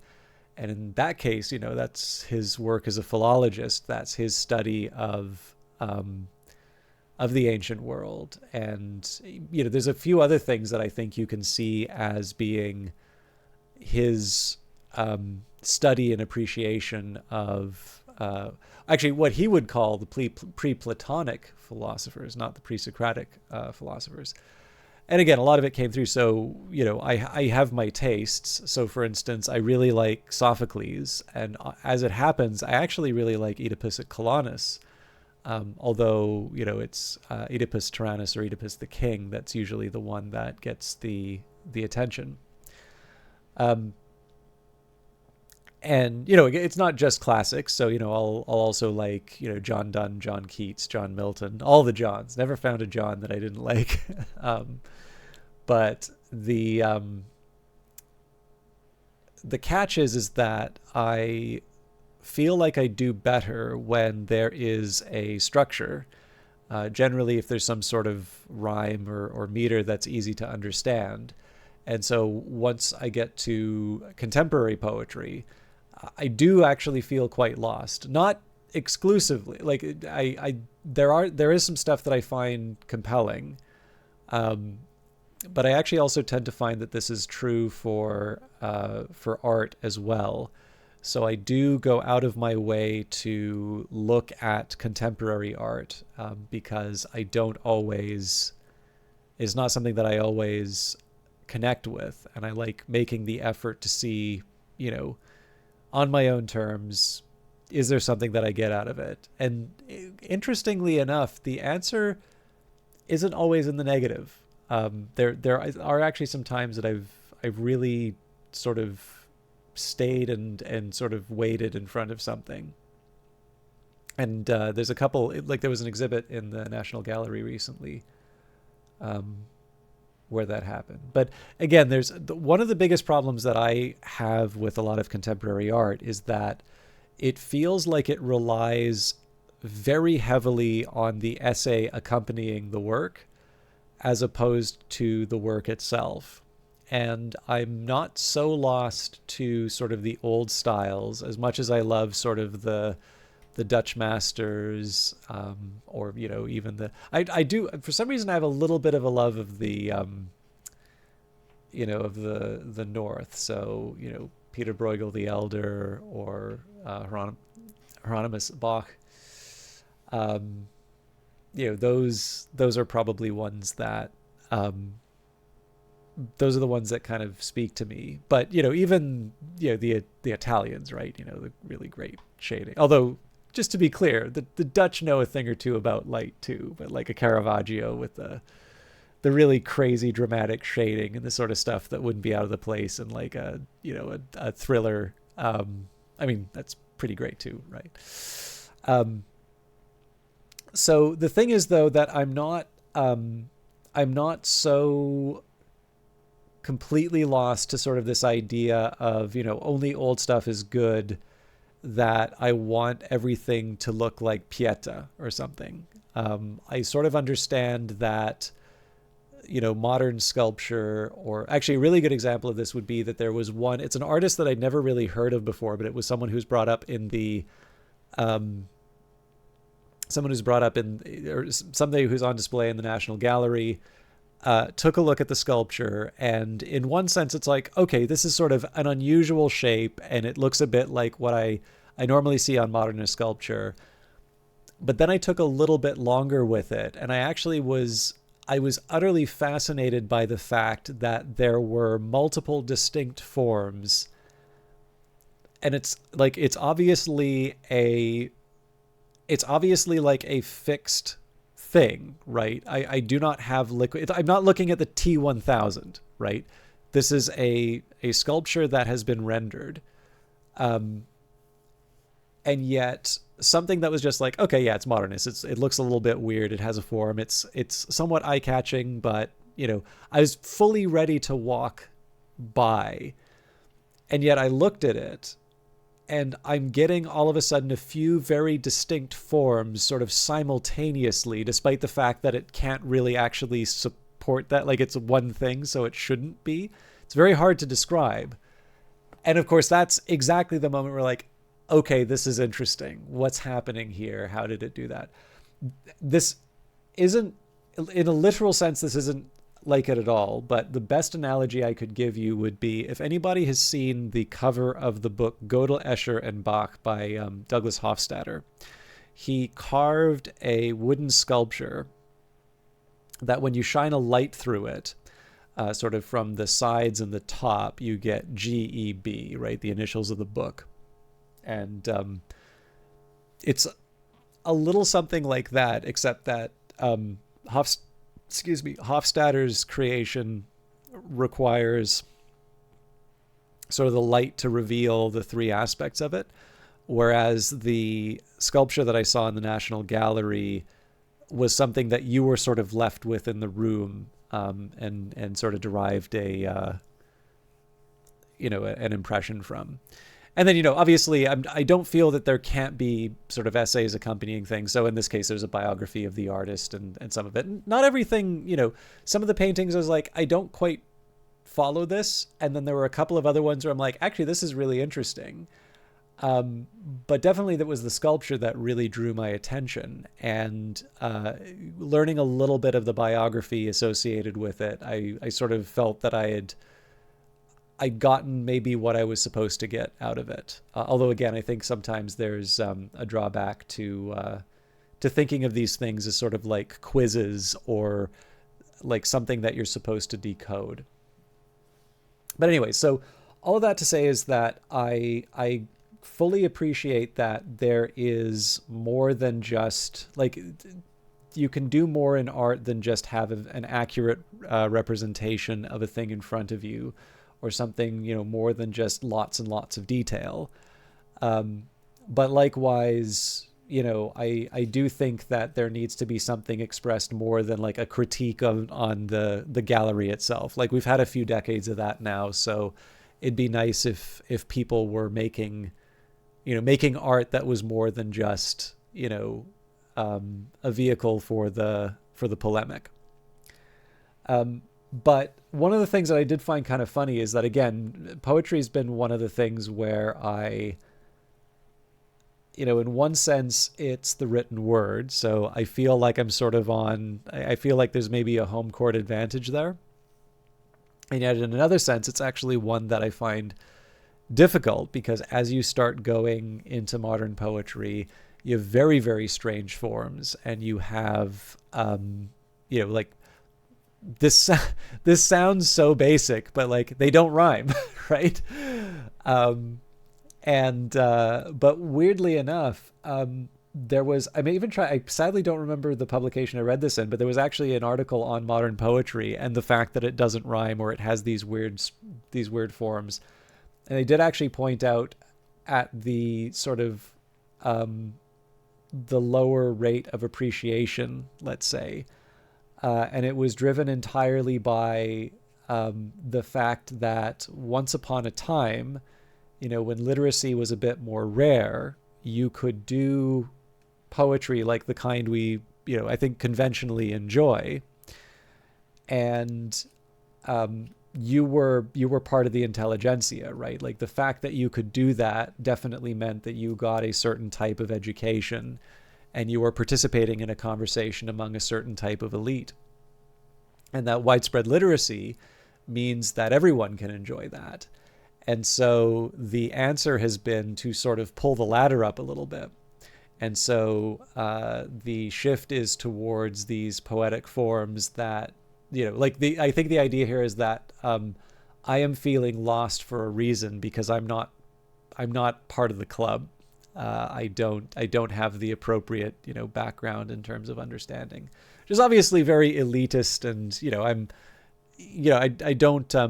I'm probably making this article sort of sound like a very Tory, I don't care about the working man kind of argument. It's actually not what they, it's not where the article was going. But I definitely can see how that is, I definitely can see how that's driving a lot of the contemporary work as well. One case where I think that's not true, by the way, would be music lyrics.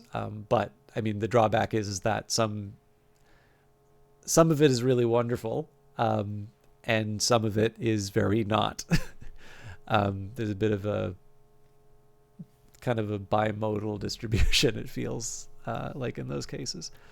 But Blake is one of these weird ones because there's definitely some compelling stuff there, but I'm not going to lie, I have some difficulty following Blake. And again, the real reason why I went on this particular rant was just it reminded me of that article, but I really wish I remembered where I read it. It was a little while ago.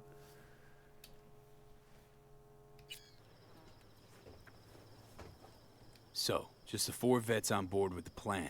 Nobody else? We didn't bother asking the others. There was too great a risk someone would take it to Saul. Besides, only the vets understand what we have to gain by having a basilisk.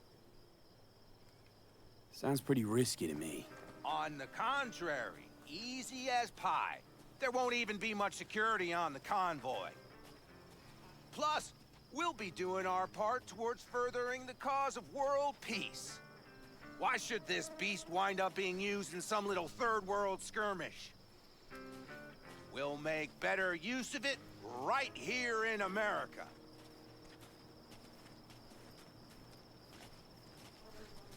Hey Saul, ignore the 3 troublemakers walking by.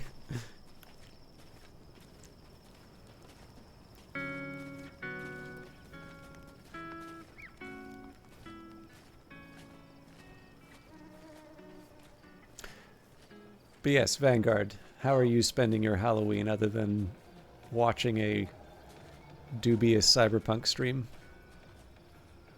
Did you try to get Saul on board again? No luck, huh?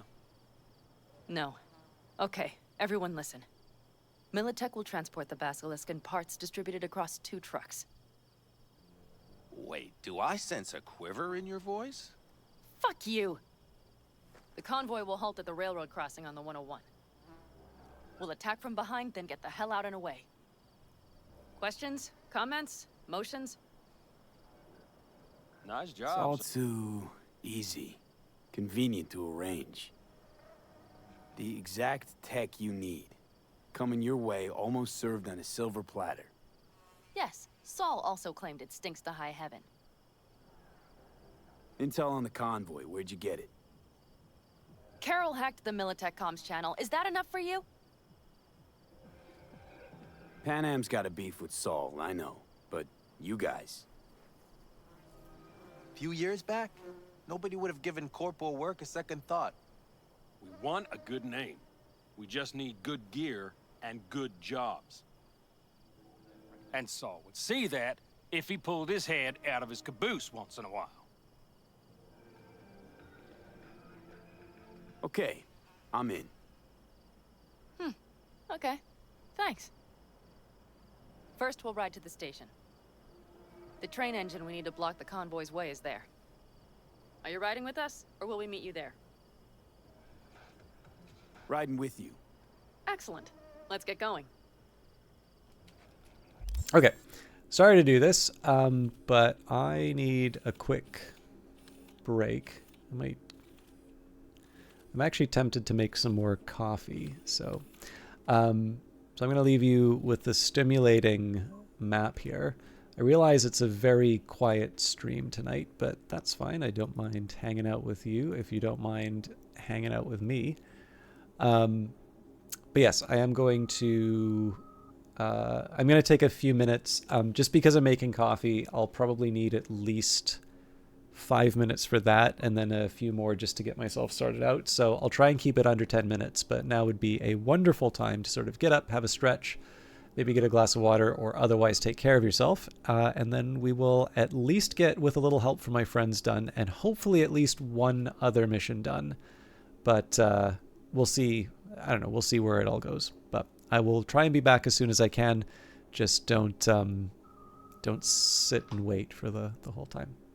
See you all in a little bit.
All right.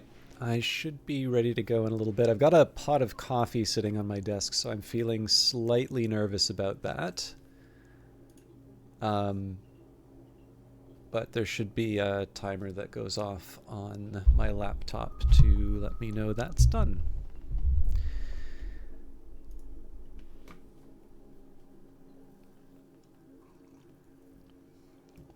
I did also get some water. All right, so this will take a little getting I heard used a to. little shake in that voice. You did not. Ah, come on. Did you get your hands clammy too? Screw you. But are you sure you didn't leave the tracks? Militech won't notice a thing. Are you trying to insult me, Bobby? Okay, okay. Forget I even asked. I think this is the one where I need to find the punch cards for the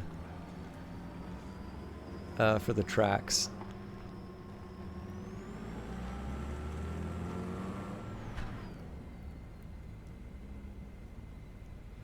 Let's go.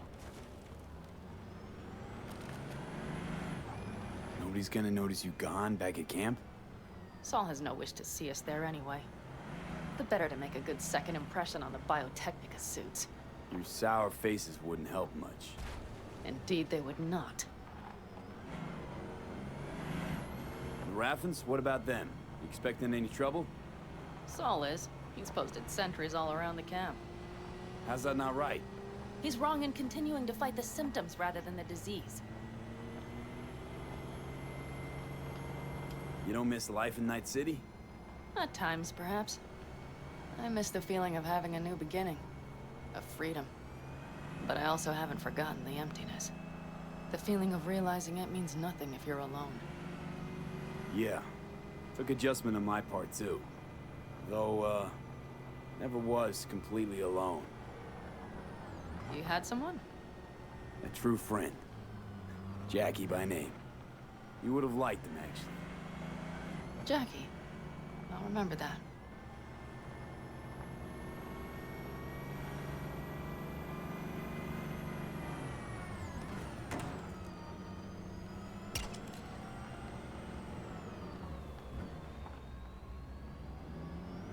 We have arrived.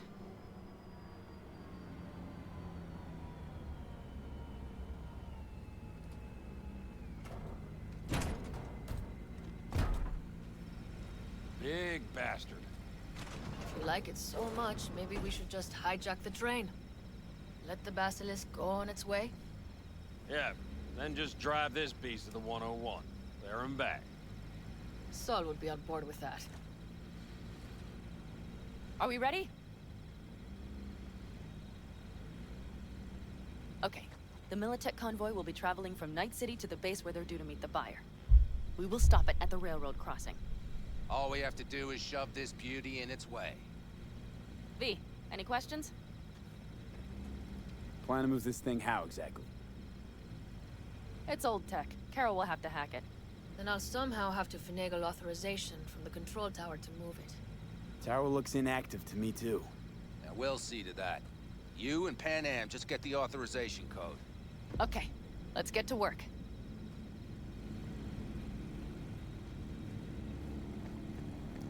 But I need to discuss the plan with you. Oh, here we go.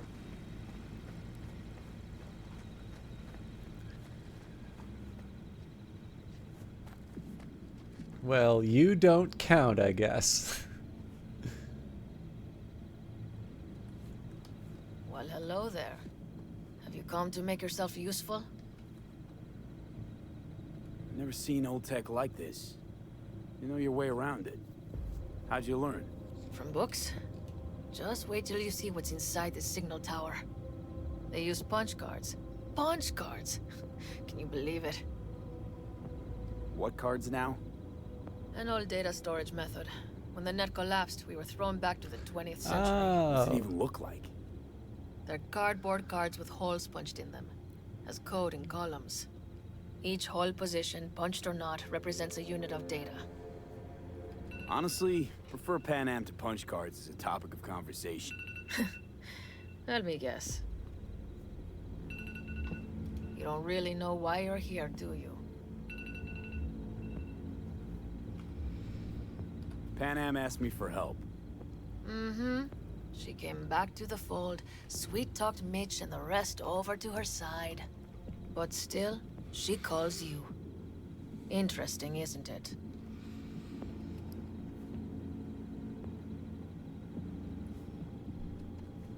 Guess that's the end of the conversation. There is actually something kind of neat about the... What are you two doing?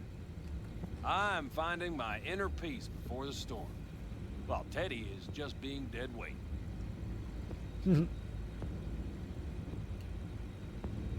Stay out of your hair, then.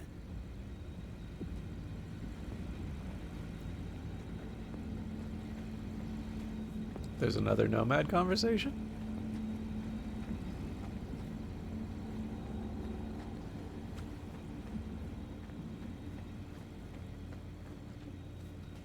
Need a hand? Of course. But in your shoes, I would look for another way in first. To the point of the punch card. So it is actually kind of neat. Even if we pull it off, Saul will be pissed. Remember when we first met? You almost had a pound in your pants at the thought of falling foul of Saul. I don't recall leaving Pan Am high and dry, though. Now you're gonna stick it to him plain? Something change? Uh-huh. I realize Pan Am is right. How's it going over here? Fantastic. We have everything hooked up, and nothing works. It works, though not reliably. V, could you scan it? Because I am not open to the prospect of taking it all apart again. Sorry, just bear with me a second here. I am pouring coffee, and I'd really rather not spill it. But yeah, so there's something kind of neat about the idea of, after presumably Bart Moss's creative little stunt, there's something kind of neat about the idea of having to go back to the really old tech. And I think I said this the last time I did this mission, but my understanding is the convention of... okay, actually, I should maybe stress that this comes more from my experience with Python. I don't know if this is a standard or not, but usually you'll see some kind of guideline that you don't write a line longer than 79 characters. And I mean, regardless of what the limit is, like, it probably makes sense not to have a super long line. Like, at some point you do want things to be readable. But apparently the 79 character rule has its origin in punch cards. I think there were 80 columns, and I think one of the columns was held in reserve, or I can't remember exactly why. I can't remember why it's not the full 80, but in any case, apparently that standard carried on.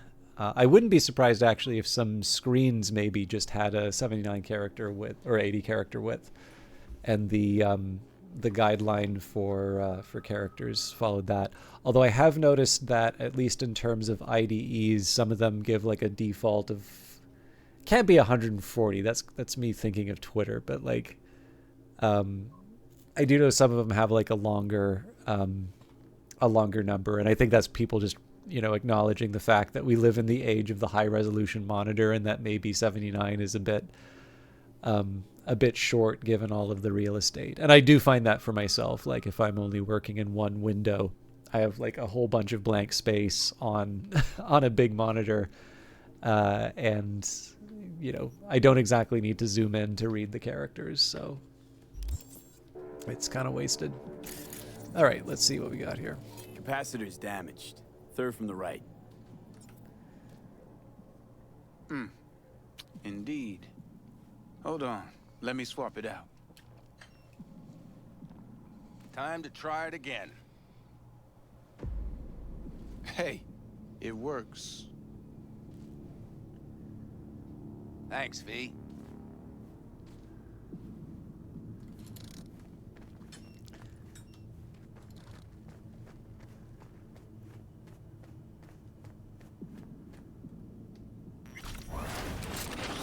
Pure and simple like a hammer to the forebrain.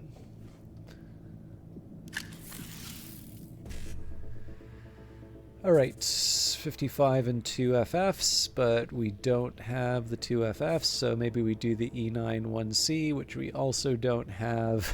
Alright, well, so if I do 50, well, let's find the 55s.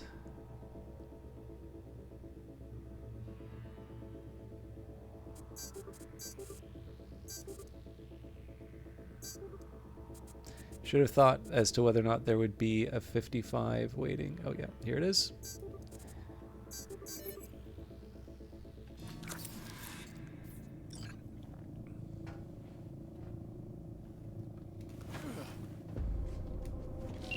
I opened this one, so we'll call it a tie.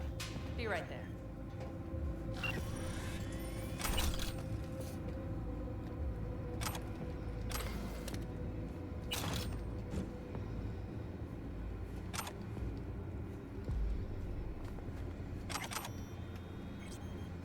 Oh, more Blake.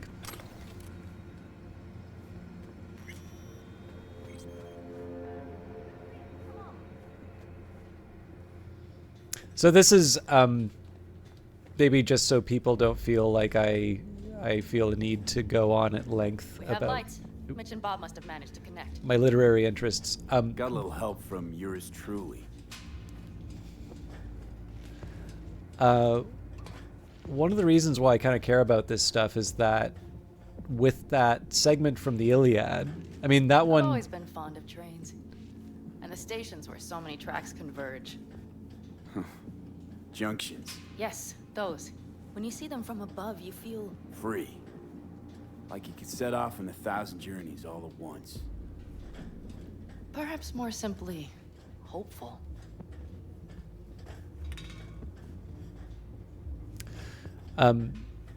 Okay, here we are.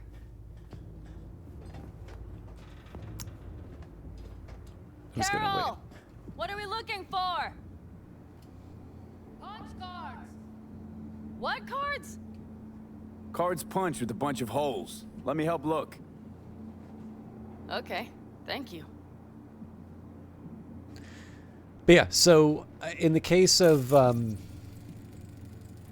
Not here. In the case of the segment from the Iliad, that's one, even just as a standard English interpretation, it's easy to... Some sort of Stone Age control panel.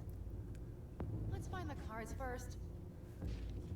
It's easy enough to read as a callback to Dexter Deshawn's line.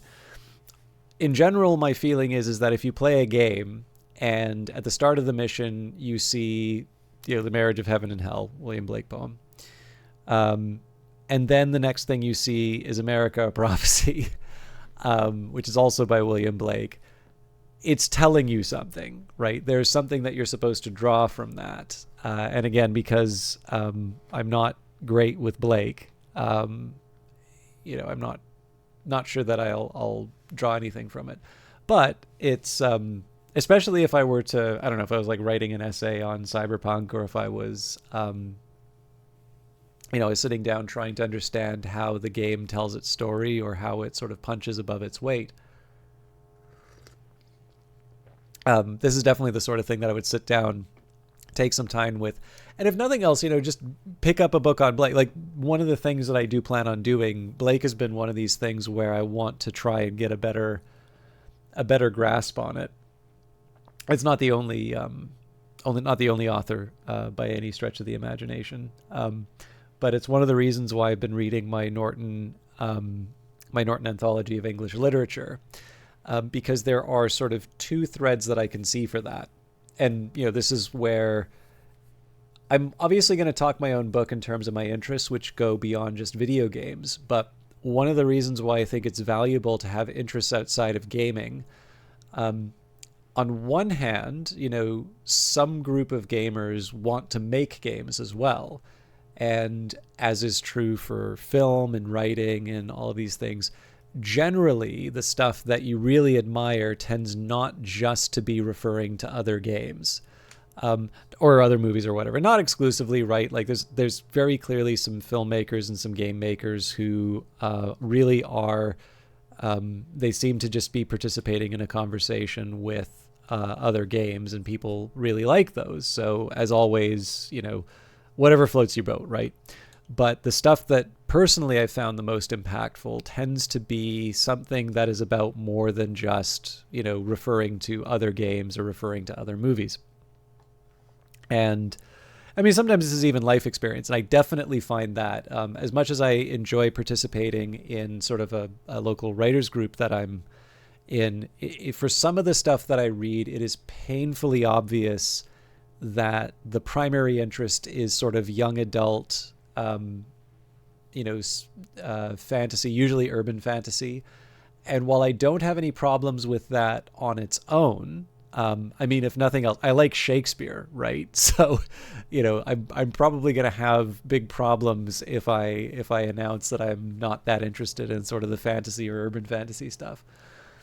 But it's, I don't know, like at the risk of sounding like an elitist, like I don't know how comfortable I am with the idea of like, well, at least they're reading for grown adults who seem to have a dominant, if not exclusive diet of young adult urban fantasy.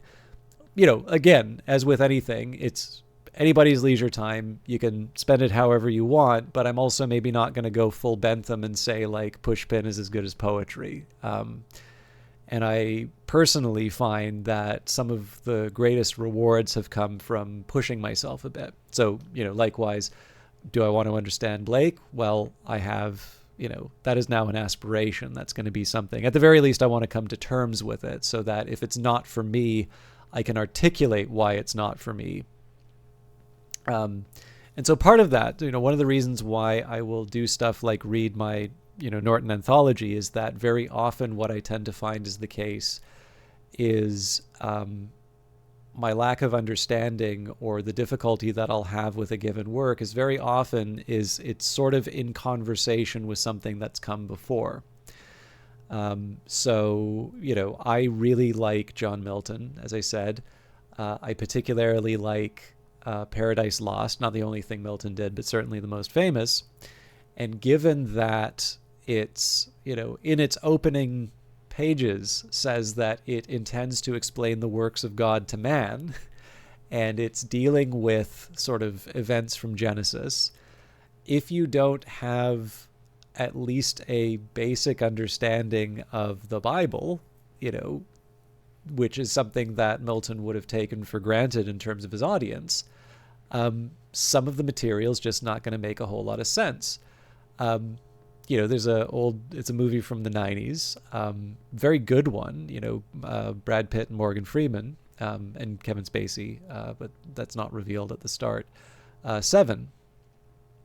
And in it, you've got a serial killer that kills according to the 7 deadly sins, which I think most people are probably familiar with, even if they're not familiar with Catholicism.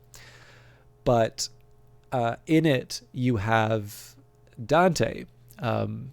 Now, if you actually go out of your way and read Inferno, which does appear in the, actually quite humorously in some cases, that is not necessarily an easy read. Probably Inferno is the easiest part. So there's Inferno, Purgatorio, and Paradiso. And, it's easier to, be inventive and imagine hell than it is to imagine a sort of credible paradise. This is one of the challenges that just about any writer's ever had. But one of the things that's actually quite difficult about Inferno is that, like, Dante filled his hell with his political enemies, and so unless you're familiar with, the goss of old Italy, it's, sure, some guys in here for some reason, maybe some of the references aren't quite present. I certainly didn't get them. And then, usually what you'll do there is you'll read some kind of a commentary or whatever. And then the other big one for me would be, and again, this is why I like my classics. If you have read Ovid and Metamorphoses, then you will have a much better appreciation of Shakespeare, because there is definitely a hell of a lot of stuff that that came out of Ovid, not exclusively. Plutarch's another source. But again, if you're familiar with that material, then you'll know what what Shakespeare's drawing from. And this can go all the way to even more like relatively modern works like the Gettysburg Address, which if you've ever read Thucydides, there's Pericles' funeral oration, which I think Lincoln is like it. I don't even necessarily think in these cases these authors are hiding their influences. I think they are intending their audience to be educated and to understand that they are invoking some of these historical ones. Although sometimes it's super helpful to just rip people off. Like I think it's Cicero. I think it's the second Philippic, but I could be wrong on it. But like he's got just a wonderful line here, which is like, Antony's given me a great opportunity, to take on two big themes, defending myself and how great I am, and burying him for being such a jackass. Not exactly what Cicero says, but like it's like, hey, that's a pretty good opener. I'm gonna take that. I've definitely used that in certain circumstances. So all of this is just a long way of saying that the benefit of having these outside interests is not just in terms of doing your own creation. But I will say, like, that's absolutely one of the benefits, because, it's a good way of generating ideas. It's a good way of seeing what works and what doesn't. And actually, weirdly enough, at least for me, and this is maybe more from a writing point of view, definitely reading crappy stuff can be more inspiring than reading the good stuff, because the good stuff just depresses me that I'll never be as good as that. But the crappy stuff, I'm just sort of like, it's not even like, well, anybody can do that, but it's more, it's easy to find out why it's not working and do the repair. And then from that, you draw from that experience to your own work.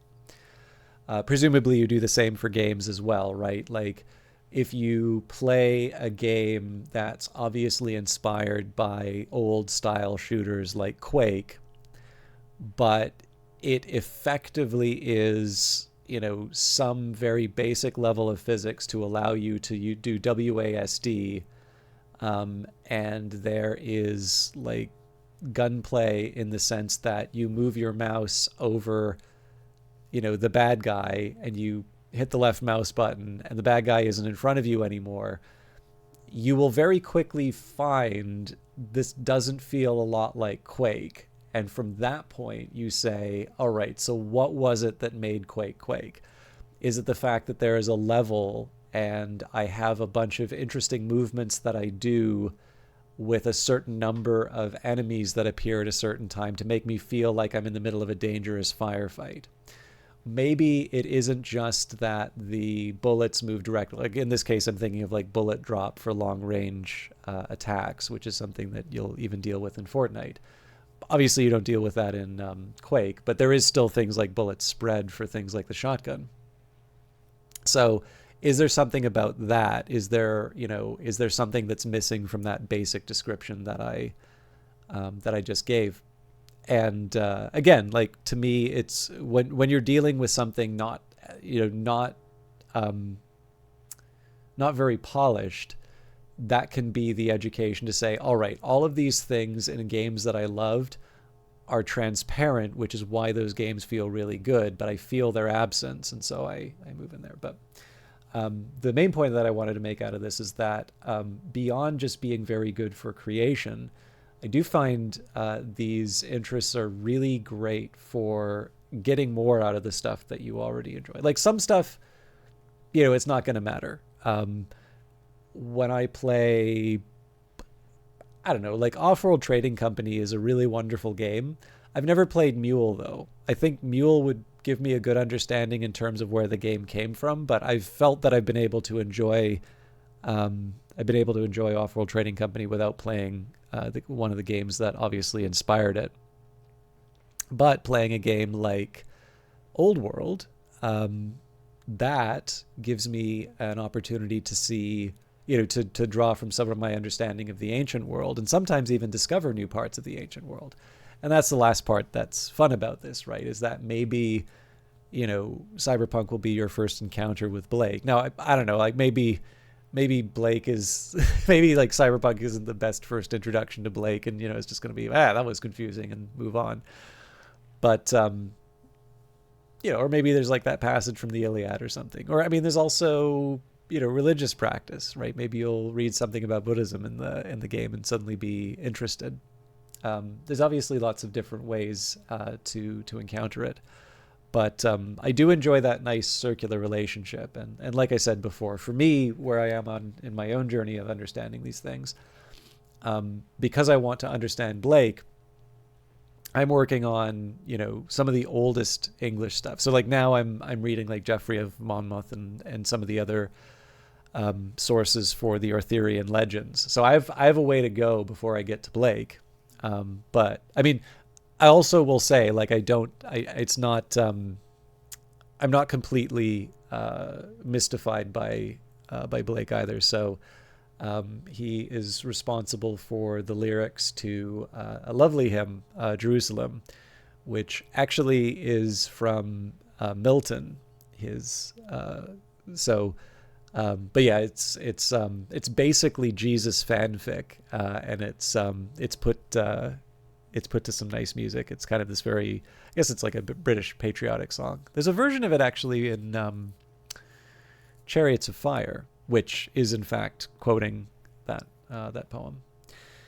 Anyway, punch cards, instructions. Each position on the card, punched and unpunched, corresponds to a unit of information, while each column represents one character or symbol. When gently inserting the card into the reader, please remember to do the following. Check for any damaged punch holes, which may corrupt the reading.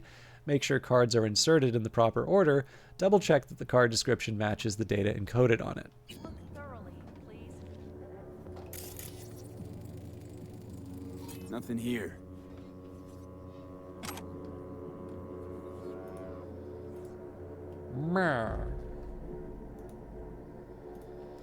Closing of the factory and branch number 12 at the station. Michael Pilling Fisher, CTO, Courtbud branch 12. The factory and branch office located at the station will be officially closed at the end of the month. All sections of track used for transport and logistics will be cut off from the main traction system. On the final day of operation, all employees will be required to return any company equipment as well as their building access cards. Jim Rosado. This is Jim from the station control tower. I'm not sure if anyone will read this considering we're shutting down, but what about the engine we got here? I get the tracks, but the engine? Somebody should probably take care of it, right? Pretty sure it's an environmental hazard.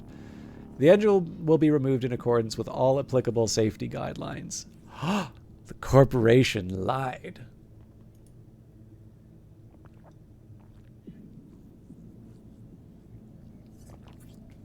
Sorry, really need some water. Randy to Ermoke. Ermoke, you really leaving? How come I'm the last to hear about it? Yep, I'm leaving. Wasn't sure how to tell you. I'm sorry you found out this way. Got a friend with the Red Willow clan. He'll put in a good word for me. Ermoke the Nomad? Come on. You always said nomads were a bunch of dirty, stinking backcountry hicks. Cat, they're shutting this place down. We stay, they'll send us somewhere even worse. So if I gotta hit the road, rather decide for myself which road I take.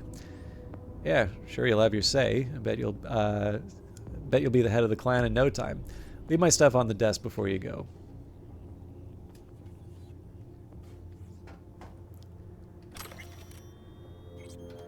Nomads for the thick-skinned. Okay, the matter's simple. Whatever you read or hear about the nomads in the city media doesn't hold an ounce of water. The biggest lie bandied about is that being a nomad is a job. It's not. Nomadism is a lifestyle. See, if you want to know something about nomads, all you have to do is ask one yourself. Luckily, I already know the questions because I've been asked them 1,000 times. So let's get started, shall we? Why did the nomads organize themselves? Well, why not unite millions of people roaming around the country? Besides, I know that what you're looking for... Besides, if you know what you're looking for, you'll instantly know which clan a nomad belongs to. Which brings us to our next point. Nomads are divided into nations. Nations are divided into clans. Clans are broken down into families. You'll recognize them from their colors, their jackets, and their decals on their cars and bikes. By the way, nomads take their affiliation seriously, so unless you want a broken jaw, I'd advise you do the same. 2. You'll be eating dirt or worse if the nomads and Raffens, if you get nomads and Raffens mixed up. Remember, Raff and Shiv are not nomads. They're pariahs, outcasts, criminals who were either exiled from their clan for doing something truly effed up, or just ordinary city criminals on the run. Raffens form packs not because it's convenient, but because they don't have a choice. Nobody in their right mind would work with them unless they know how to, unless they somehow fit in your plans. Mostly, they rob and pillage. Don't ask me where the name Raff and Shiv comes from. All I know is apparently it means something really dirty. 3. Nomads take on all kinds of jobs. Everyone needs to eat, right? What kinds of jobs they take depends on the clan or family's particular strategy. Some pick corpse and agricorp fields, others deal with corp shipments or protect their convoys. If you want to smuggle something across the border, you go to the nomads. If you need to vanish off your pissed off creditors or shareholders' radar, the nomads will take you so far into the boonies you'll be shitting next to scorpions. You pay, they do the job. You shake hands, and everyone goes their separate ways. Get it now? If you want more specifics, just grow a pair and talk to a real nomad. Good luck.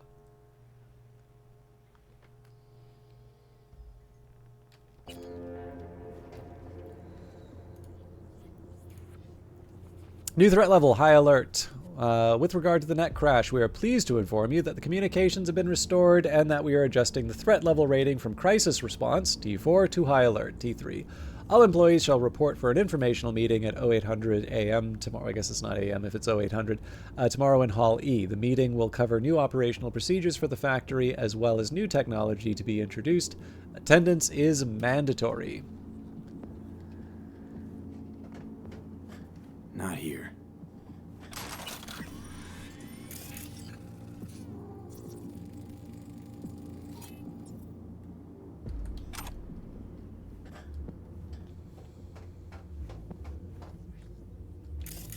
All right, we already checked that out.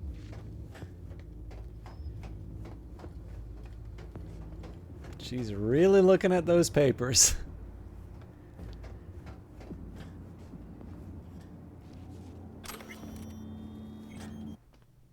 Ural Combinat locomotive technical specifications. Cargo locomotive, manufacturer Ural Combinat, model AM773, tare weight 200 tons, reactor count 2, power 12,550 kilowatts, max speed 70 miles per hour, brake OEXX7B, data transfer module OTCC Lima. Not here. It would be particularly funny if the documents were exactly beside Panam. Welcome aboard. Congratulations. You've just joined one of 12 proud Corpbud locations. With your help, we will rebuild what the war left in rubble. With every bag of cement shipped, with every train car sent out, we are one step closer to reaching our goal. What's more, we're the only branch location with our own train car wash. That's right. You can even use it to clean your own vehicle. For your comfort and safety, For your own comfort and safety, we offer a complete sports and entertainment package as well as the G-Rapid Detox and Relaxation program. Note, for your own safety, please wear protective gear at all times while working. Corpbud is not responsible for improper use of workplace equipment or any adverse health effects that may result thereof, including but not limited to blood poisoning, toxic shock, or any instances of cyberpsychosis due to overuse of the G-Rapid program. Now, please forgive me. I need to step away for a little bit. It was raining today. My glasses are filthy, and I've been trying to tough it out, but it's driving me crazy while I try to read stuff. So I will be just taking a moment to clean them.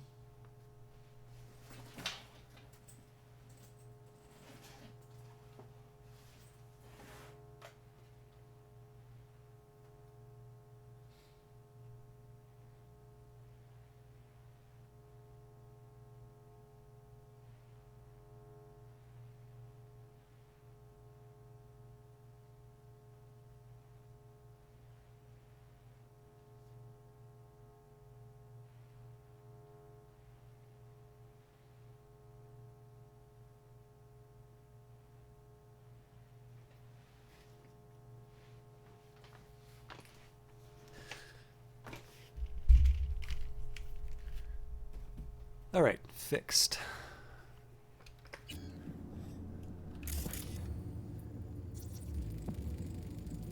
Not here.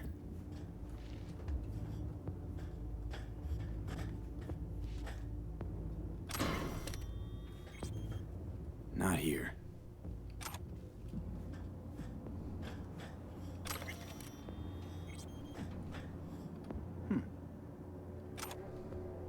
Well, well, well.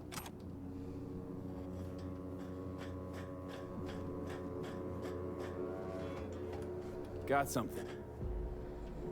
Good job.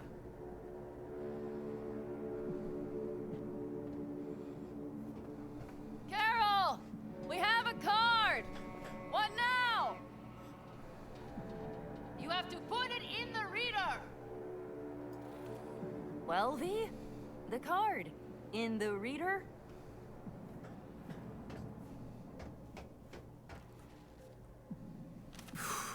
Here goes nothing.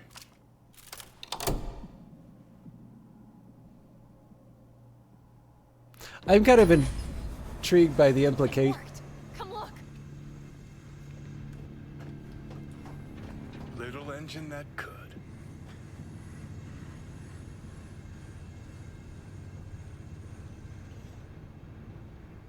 V, I wanted to speak with you.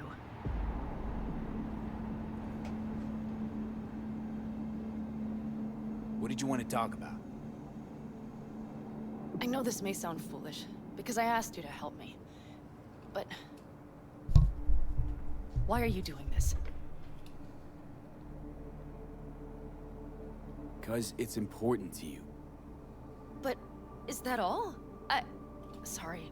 That sounded worse than I intended. Listen, V, I'm sorry. I'm not very good at this. Speaking of my feelings and so forth. And I would not want to cock this up. Well, that's a start. The thing is, I usually act before I think. Uh-huh, noticed. I know. But I also need impulses to act upon. When I do something spontaneously, I feel I'm being honest. Yet with you, I prefer to play it safe. Why is it any different with me?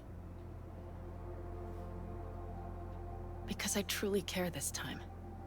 Yet I fear I'll do or say something foolish and be left alone in the desert. I would rather keep you close. If only as a friend. Try following the impulse next time. Okay. Well, in any case, you've been warned. All right. Let's rejoin the others.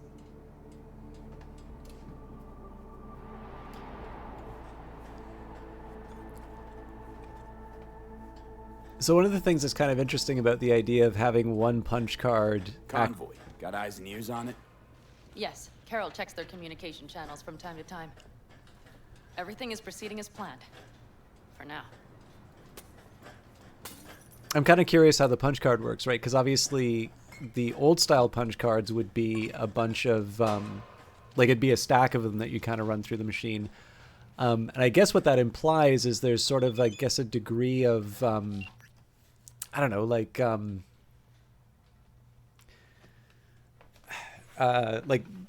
of compression. It's like it's an instruction set that's different from what we had before. And I don't know, it's just one of these things where when you have a little bit of you have all these suggestions in terms of tech, there's like a side of me that kind of wants to know a bit more about how all that works in correcting the the original crash.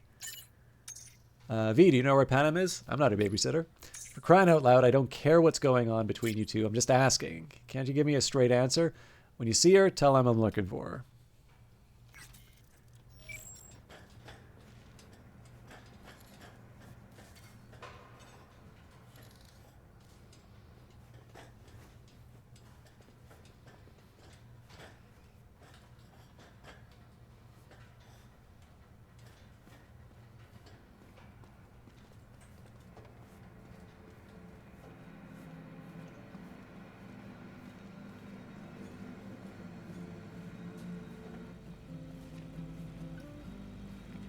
We could still Sit check. your ass down a minute, honey. And breathe. Everything's under control. The convoy is already heading on.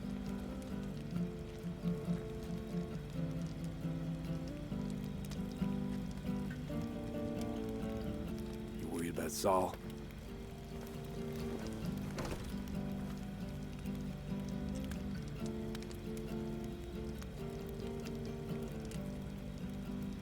You're acting spooked. As if you're the first person ever to stand up to Saul. Oh, save your breath. I don't need to be consoled.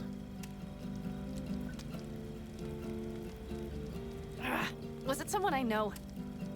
New. Scorpion. He came home from the war, head full of new ideas, and a host of new contacts. He tried to get Saul to lead us in joining Snake Nation. It would make us stronger, he said. I don't think he peeped a word of it to me. What did Saul do? Saul dressed the guy down head to toe for messing with the family. Hell, he didn't send him on any jobs for a year. Gee, really consoling. Thanks. You said yourself you didn't need any.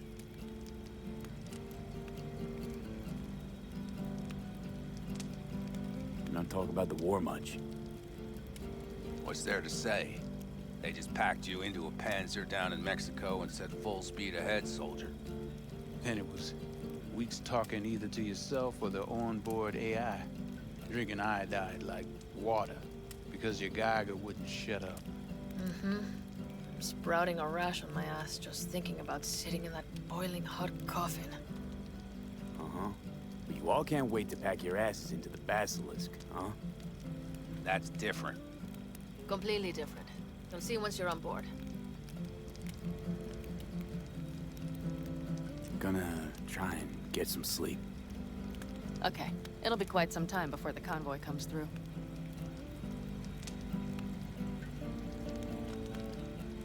You couldn't sleep if you tried, could you?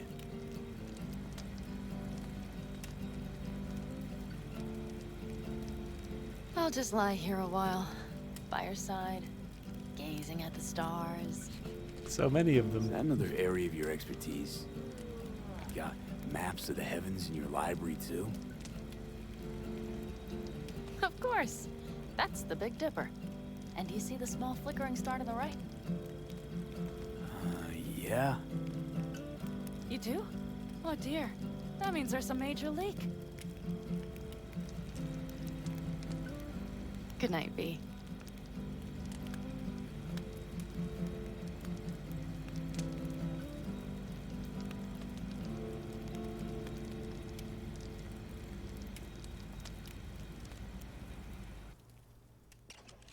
Okay, here they come. Is everyone ready? Let's ride, V. If memory serves, I needed to redo this a couple of times. V, I know that it might seem like you're trying to help, but I'd rather that you just left us alone. Otherwise, things won't end well. Goodbye, V, and please, stay away. You've done enough already. You have been blocked.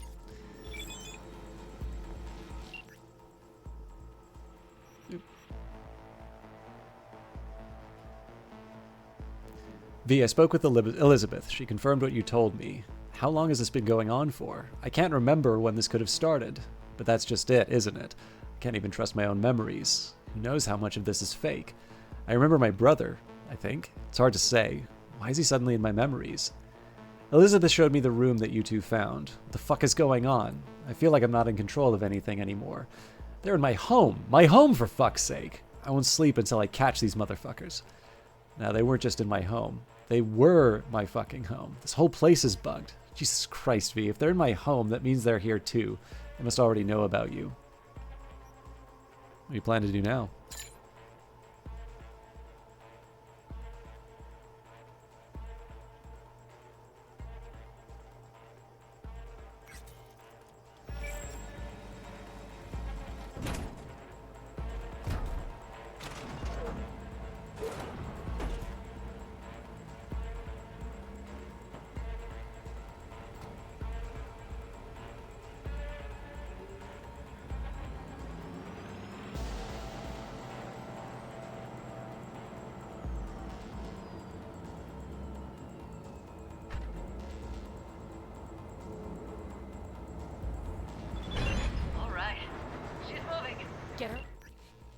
Error contact not found. Up to speed.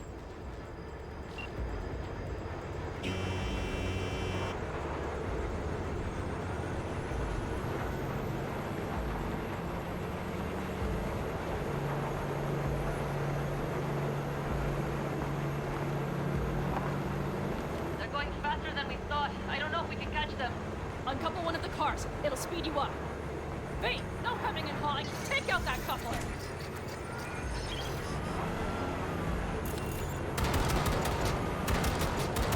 We're getting close. Signal stone. Hey, shoot Wrong out one. the damn coupler. Hell yeah!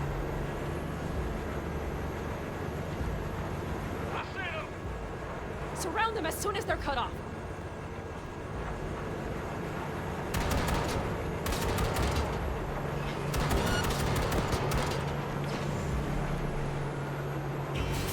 Shit!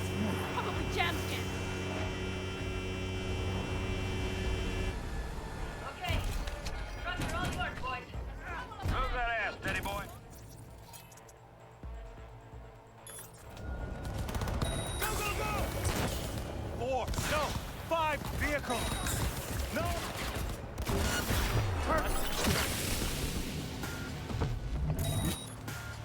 Oh crap. Usually those sniper sights are not good. Don't you worry. We're almost home now. Cover me! I'm reloading! Ah! We got him! Fire! Fire!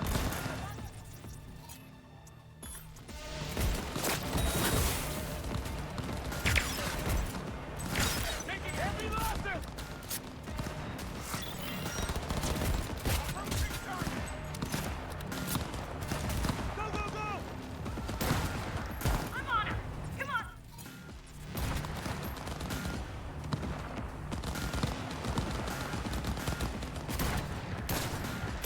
Mitch, Bob, go! All is planned, boss. All right, the train's leaving. You'd better move.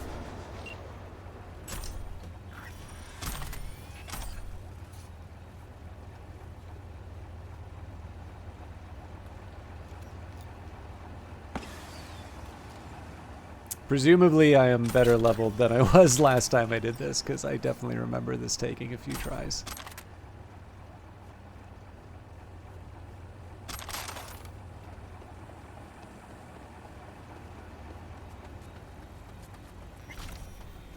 Okay, let's go. Ready to roll.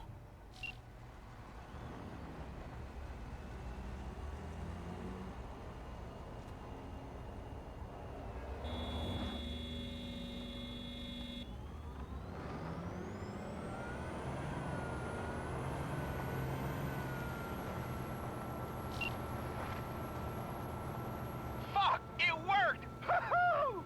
Of course it did. Just as I said it would.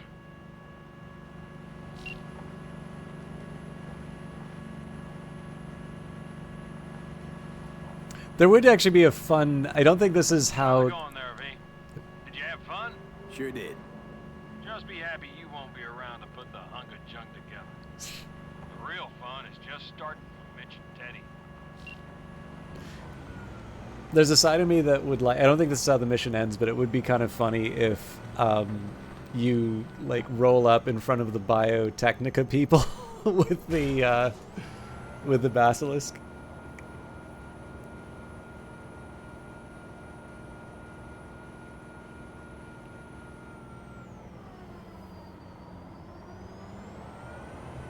Okay, I just lost the Militech channel.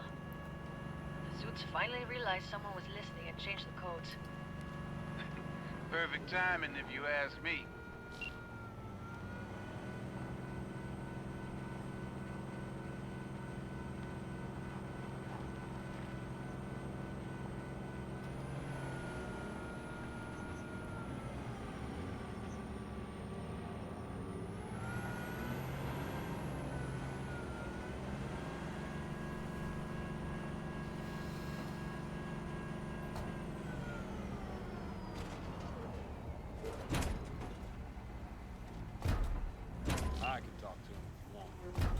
No, thank you. I'll take care of this myself.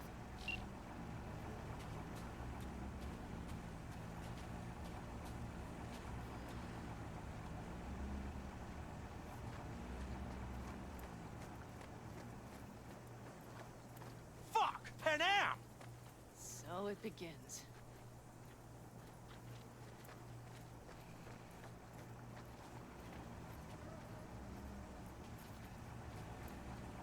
What's the meaning of this? Exactly what you see. The Basilisk. All I see is 2 trucks with giant Militech logos on them. Fuck, Panam! You can see them from miles away! You think we don't have problems enough on our hands? The Raffens could rear their heads at any moment. And now we have Militech to worry about, too! Stop it! Fuck! Just shut up already! Do you want to serve corporations forever? Fine, go right ahead. In that case, we'll leave the Basilisk as a souvenir of what this family used to be. Or you know what? Maybe next time we're attacked, we'll be able to fight back! As soon as I'm done with Biotechnica, we call a family meeting to discuss this. Discuss you. Until that time, I want these trucks out of my sight. And the Basilisk? Can we put it together? Do what you want. Just get out of my sight. Bob, Mitch, you two take the trucks around back. We need to unload. Sure, but then what do we do with them? Oh, I've got an idea. You got quite a pair of lungs there. Thanks. I believe the last time I pulled something like that, I was 10 years old. Seem to still be in fine working order. Everything okay? Yes, of course. Though the great train robbery bit of this was much more enjoyable. You need me again, all you gotta do is call. V. I'm sure I will. So you'd better expect that call. Be waiting. Take care. Cool. All right. Let's take a minute here and clear out the inventory a little bit. I won't worry about the duplicates quite yet, but I can at least get rid of anything that doesn't have the right color. All right. I am a little surprised I don't have more junk with the guns, but works for me. Now, the real question I have here, so we've got, it's too late to do the hunt and talk about a revolution. Queen of the Highway, leave the camp and wait a day until the Basilisk is ready. So that would suggest, and then, you know, killing in the name, complete other jobs until Bess Isis, aka Nancy, is available to call. So it seemed to me the sensible option would be to just do more of these missions here. Now, I believe... Okay, so I've got one from Amar. And then presumably a bunch for Rogue.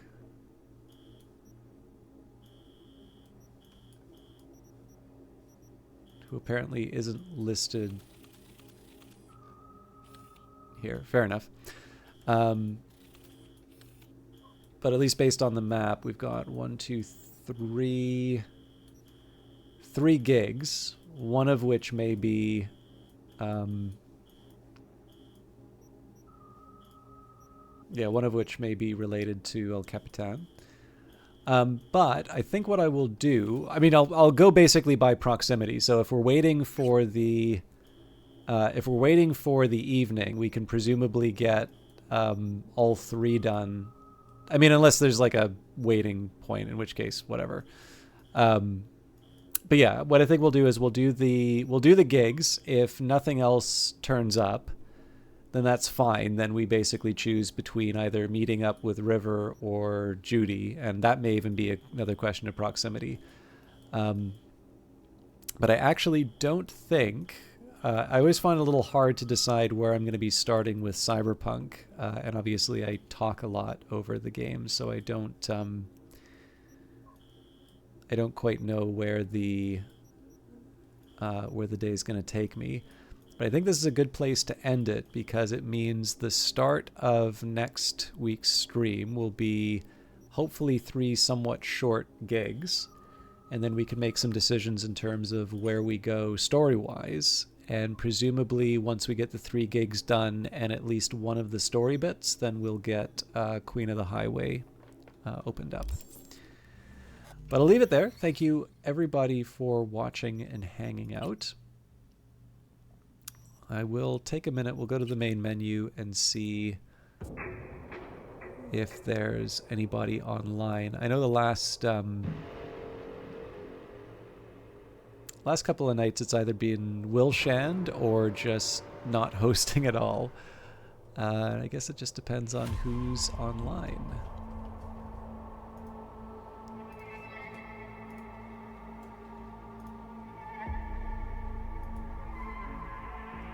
Hey, we've got Revive Snow who's online. So, and actually Revive Snow just started, so I am going to be happy. I realize there's not too many people, but it feels better to host Revive Snow than just end the broadcast arbitrarily. So, for those of you not familiar, it is Revive Snow is a voiceless, camless streamer who has a VTuber avatar. It's actually kind of neat because they have the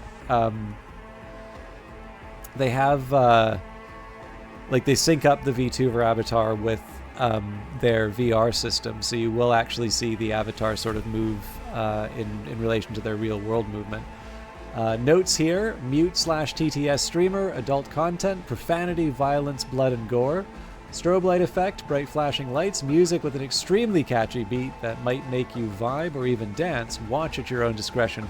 Presumably the profanity, violence, and blood and gore will not be that will not be Beat Saber.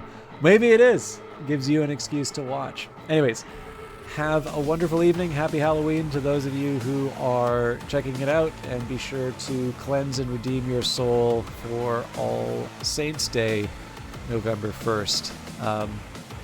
For those of you here for Cyberpunk, see you in a week. For those of you who just like the sound of an inoffensive Canadian accent, see you Monday with XCOM 2.